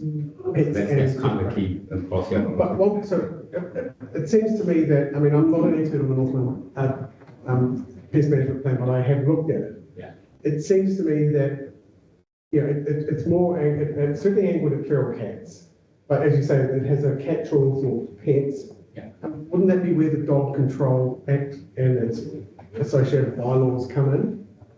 To manage, for want of a better term, bad dogs? Without question, the Dog Control Act is there to manage bad dog owners. Yeah. So in that context, I really want to focus your evidence on the rule that's being proposed. Okay. So the rule that's being proposed, IBP 9, let me talk, do you want me to talk to that rule? I'll be very specific to it. Yeah, because I think that's really what we need to, that's the evidence that we need to hear. Sure. Have a look at the front page. Yes. It says, require landowners to manage pets and pests within their property through consent conditions where necessary to avoid risks to threaten and at-risk indigenous fauna, including avoiding the introduction of pets and pests in a kiwi prison or high-density kiwi areas where appropriate. Okay, that's clearly relating to pets. I just have a question about that, if that's okay. You've talked a lot about the Dog Control Act. Yes. But you've talked about two types of pets, dogs, and the second is cats. Okay. And so my question is, just about the cats part. Yep. There's no Cat Control Act, you would like the Dog Control Act. Correct. So how do we control cats if it's out here? Yeah. So Yes, do you have any narrative around that? Good question, and I've got that, and I can send you all my blah blah afterwards. I've got the summary there for you. Cats, in September this year, FNDC has just advised that they're bringing the animals and nuisance bylaw, which includes cat, back to council for votes to then go for consultation. So then we will have a bylaw that relates to cats. We will have the Dog Control Act, the Dog Management Bylaw, and the Dog Management Policy. So in other words, cats and dogs can be dealt with by more appropriate mechanisms at FNDC within months. And if you want to make more rules about dogs in Kiwi areas, FNDC could propose that in the next revision of the Dog Management Bylaw, and then everybody would have a chance to consult on it, including dog owners, including forest and bird, and those who want more regulations, and we can counter that evidence, including iwi, because at iwi haven't been consulted around this policy in the past at all. Okay, so I'm really looking at IBP 9 and saying, get our pets out of there. Leave pests in there if you want to, and feral cats, or rename it feral cats and feral dogs. It's okay. It's about responsible dog owners being over-regulated and appalling owners who let their dogs wander and chomp birds and so on. It's under-regulating them, under-managing them. Okay, so the DCA, let's get back here to the evidence, because I think that's a really important point, one that you're saying, well, what's your alternative evidence? What's the alternative facts? And if I can, like I say, if I can talk to some of those with the figures, 10 to 12 Kiwi a year known by DOC to be, or registered, recorded by DOC as being killed by dogs is not many out of 8,600 Kiwi.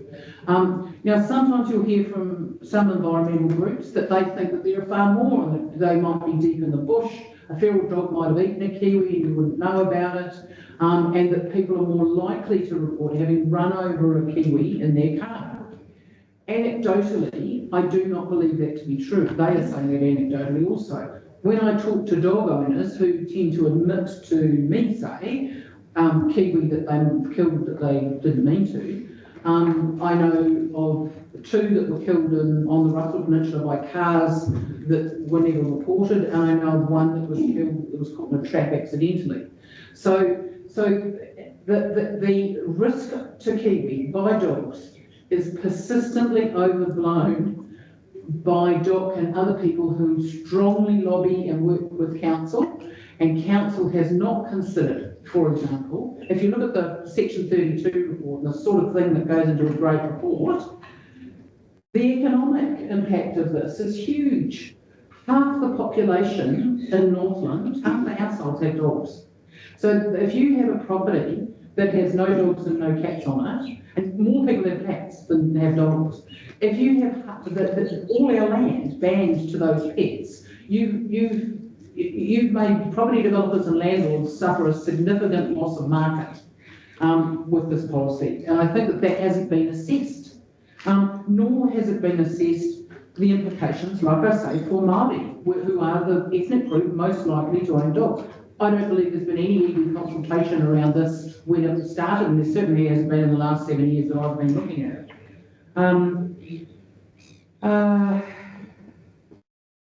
In terms of the social implications, which is also in a Section 32A or Section 32 report, what are the social implications of this? They're huge. They're huge. The number of people in our group, responsible dog owners, who are terrified that they're going to be stopped from owning dogs it's substantial.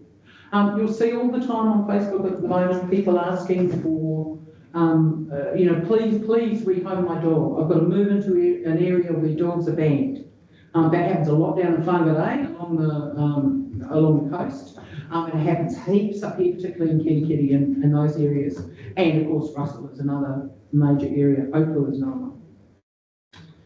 Okay, so, and in terms of the area of coverage, we've been trying to find out how much that is, because that surely should be an issue for FNDC and for you guys.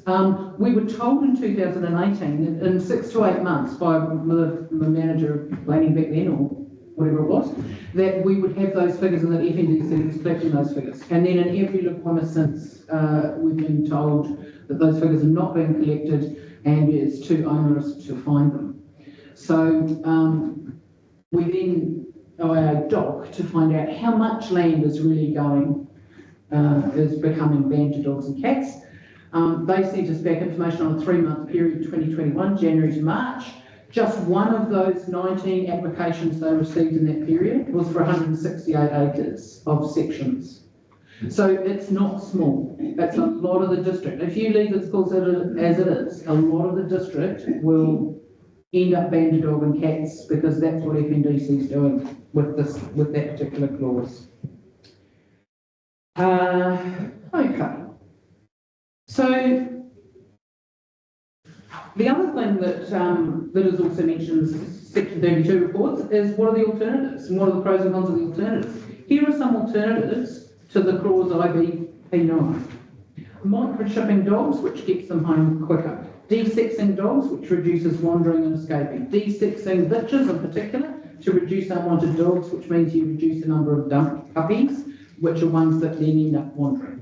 Community education programs have been shown in the evidence to increase the likelihood of responsible dog ownership. We've been talking with, we have been lobbying unsuccessfully also to get FNDC to at least fund research similar to that. We think that there should be kaupapa Māori research done and a kaupapa Māori course developed because of the ethnic population of our district and the fact that Māori are most likely to be dog owners. Effective animal control in any research document is very strongly linked to more responsible dog ownership and less trouble. Houses with dog-proof fences. But if you have a dog-proof fence out back, your dog is really going to wander, especially if they live indoors.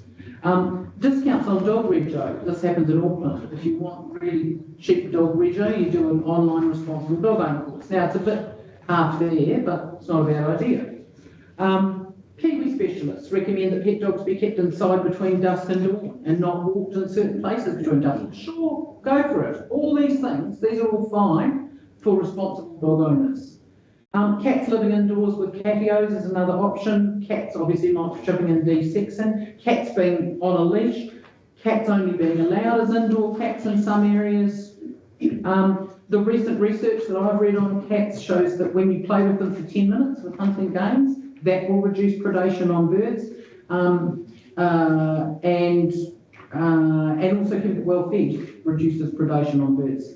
Attendance at Kiwi awareness courses, not the electric collars, for dog owners. So there's 11, 12 alternatives that are much more sound because you're targeting responsible dog ownership from everybody. Instead of saying to someone who's trying to buy a section and is a responsible dog owner and has tiddles and a fence, no, you can't have a dog, it's banned, or you're only allowed 1 or 2 or 3, or you can have 2, but when they die, your kids can't own pets on that land. That's not okay. So sorry, Miss Excel, I was going to say, how are you going with the 15 minutes? Yeah, I'm way over my 15 minutes. I think it's about, the effectiveness of this policy. It's been in 25 years. It's not been assessed. I think it's a complete waste of time and very... I think we've got the gist of your evidence. Sorry? I think we've got the gist of your evidence. Right. You got the gist of it. Yeah, I was going to say, this is, I looked at this and thought, oh, we've assumed that the subdivision one is where you want counter evidence. Is that where we should bring counter evidence? Well, look, you don't need to worry about that because we're not going to be releasing any recommendation reports until we've concluded all of the hearings. Right. So, cool. Right, so we will be able to hear more evidence from you in the subdivision section, and the decision and our recommendation reports back to council aren't going to happen until all the hearings are over. Okay, fantastic. So that's really good. Give you that relief right now. Yes, that's great. But also too, I think your evidence is really, really clear. We understand the issue that your members are concerned with. Yeah. And I think council officers are genuinely trying to get something workable. Yes. That's based on biodiversity and Indigenous protection. Sure. So, and all our members would say likewise. We need to protect Indigenous biodiversity and Kiwi. They're gorgeous. They're our national bird. They're all sorts of birds. But do it in a way that works. Second, in a sensible way. When did you say the staff had told you the bylaw was going to be done for the cats? Yeah, I just got that under the appointment. September, it's coming back to council. This year? Yes, a draft form. That's nuisance and animals bylaw. And then the dog control bylaw should be reviewed by end 2025 if it is to remain valid, in our view. Mr. Swanepoel disagreed with that. We hired the ex-ombudsman who agreed with us, but who knows? But that means that you've got a chance to fix that too, to protect Kiwi in a more sensible way. Thank you. Sorry, I went on and on. No, thank you very much. It's good to hear passionate submitters. Yeah, lots of that. Thanks. Okay. Moving right along. Hard act to follow. I think we've got Chorus New Zealand next. Yes, we've got Chris online and Chloe. So, who's here for Chorus? Oh, they're all online, are they? Yes, Chris. Yeah.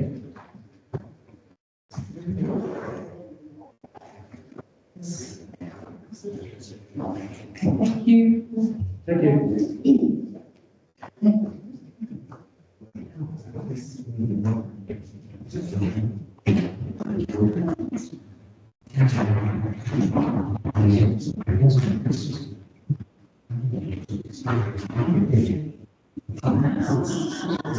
Are we ready to go?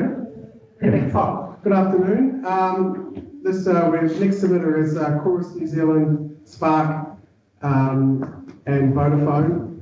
We've got Chris Horn here. Mr. Horn, can you see us? Yep. Hi, I'm here. Yeah, kia ora, welcome to the hearing. We're in your hands now. We have your brief of evidence. Do you want to take us through that? Yes, I'll just give a brief summary. I'll also just introduce, I've got Graham McCarrison from Spark and Andrew Cantor from Chorus, just in case you've got any questions. Okay, good afternoon, good afternoon, Mr. Cantor. Mr. Cantor, Mr. McCarrison, welcome.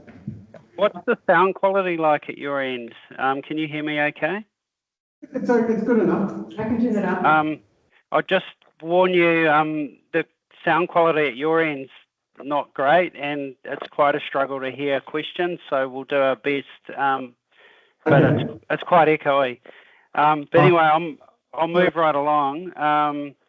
So I suppose just to summarise, and you probably got the flavour of my evidence, it's pretty light touch. There's pretty much alignment with the reporting officers. It relates to all four topics of today's hearing, and the reason for that is, although a lot of telecommunications equipment is regulated and provided for under the National Environmental Standard for telecommunication facilities, there's certain overlays that where the rules still apply, and that includes the natural character, natural features and landscapes, coastal provisions, and Indigenous biodiversity, thus the submissions.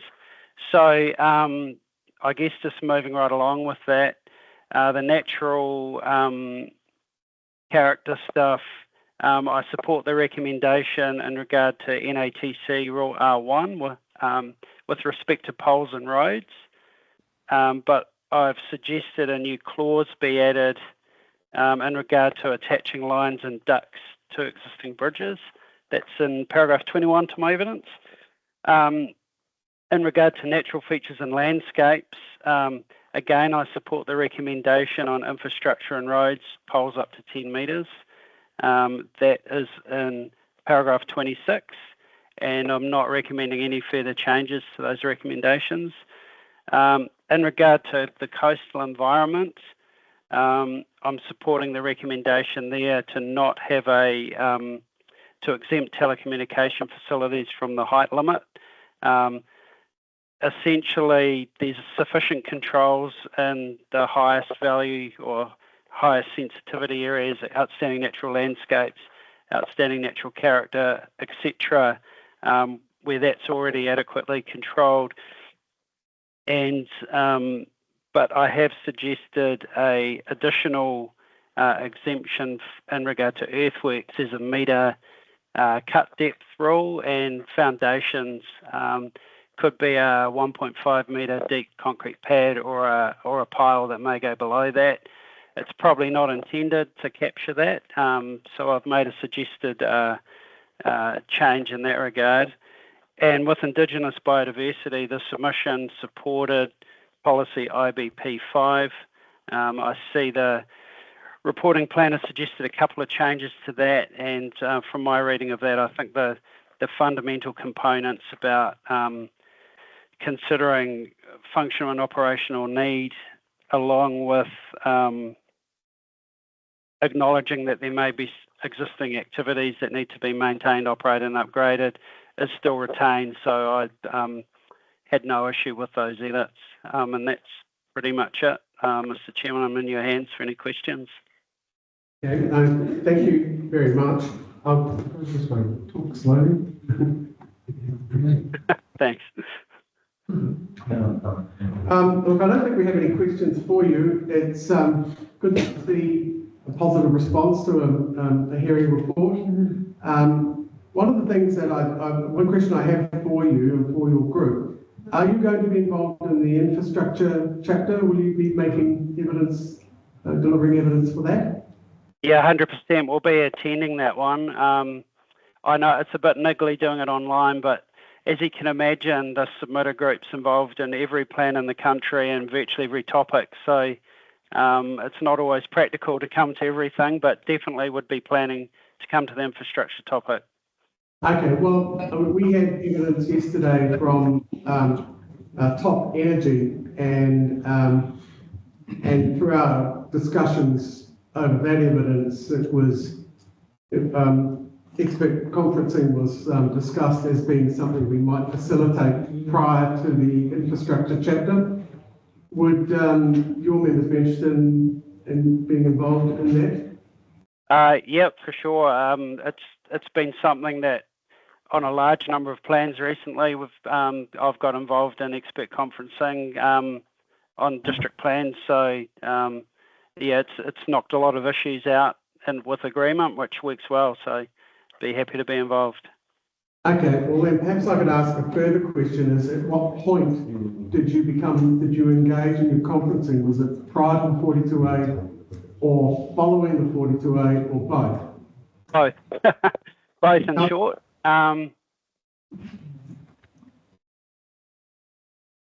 Yeah, okay, no, because I could see merits of either and both.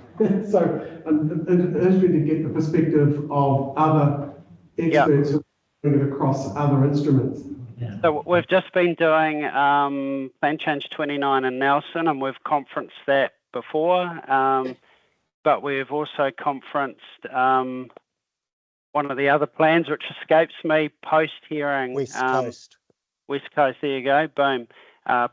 They all blend into one after a while to some degree. So both, we've done it both ways. Okay, and tell me, did you end up facilitating your conferencing amongst yourselves, or did you need a facilitator? And do you have any advice for us as to how many people you would trigger using a facilitator? Most of them had facilitators, to be honest. There were probably about 5 or 6 participants in each, and it was useful to have the facilitator just to drive the agenda and the agreements and keep it all on track. A target regional policy statement we did it without, and it was a bit more laborious and time consuming, to be honest. Okay, no, that's really helpful advice. Any other comments from your other participants here on that process? No, it's good that it's been used a lot more. Yeah, so really support it. Sometimes it's useful before that for the relevant organisations like telcos to do a bit of education for people so that everyone understands what we're trying to achieve, and then leave it to our professional planning advisors to sort it out. So more than happy to maybe run some education systems, Andrew and me and my colleagues in one and our pole companies. So okay, with top energy and stuff, yeah.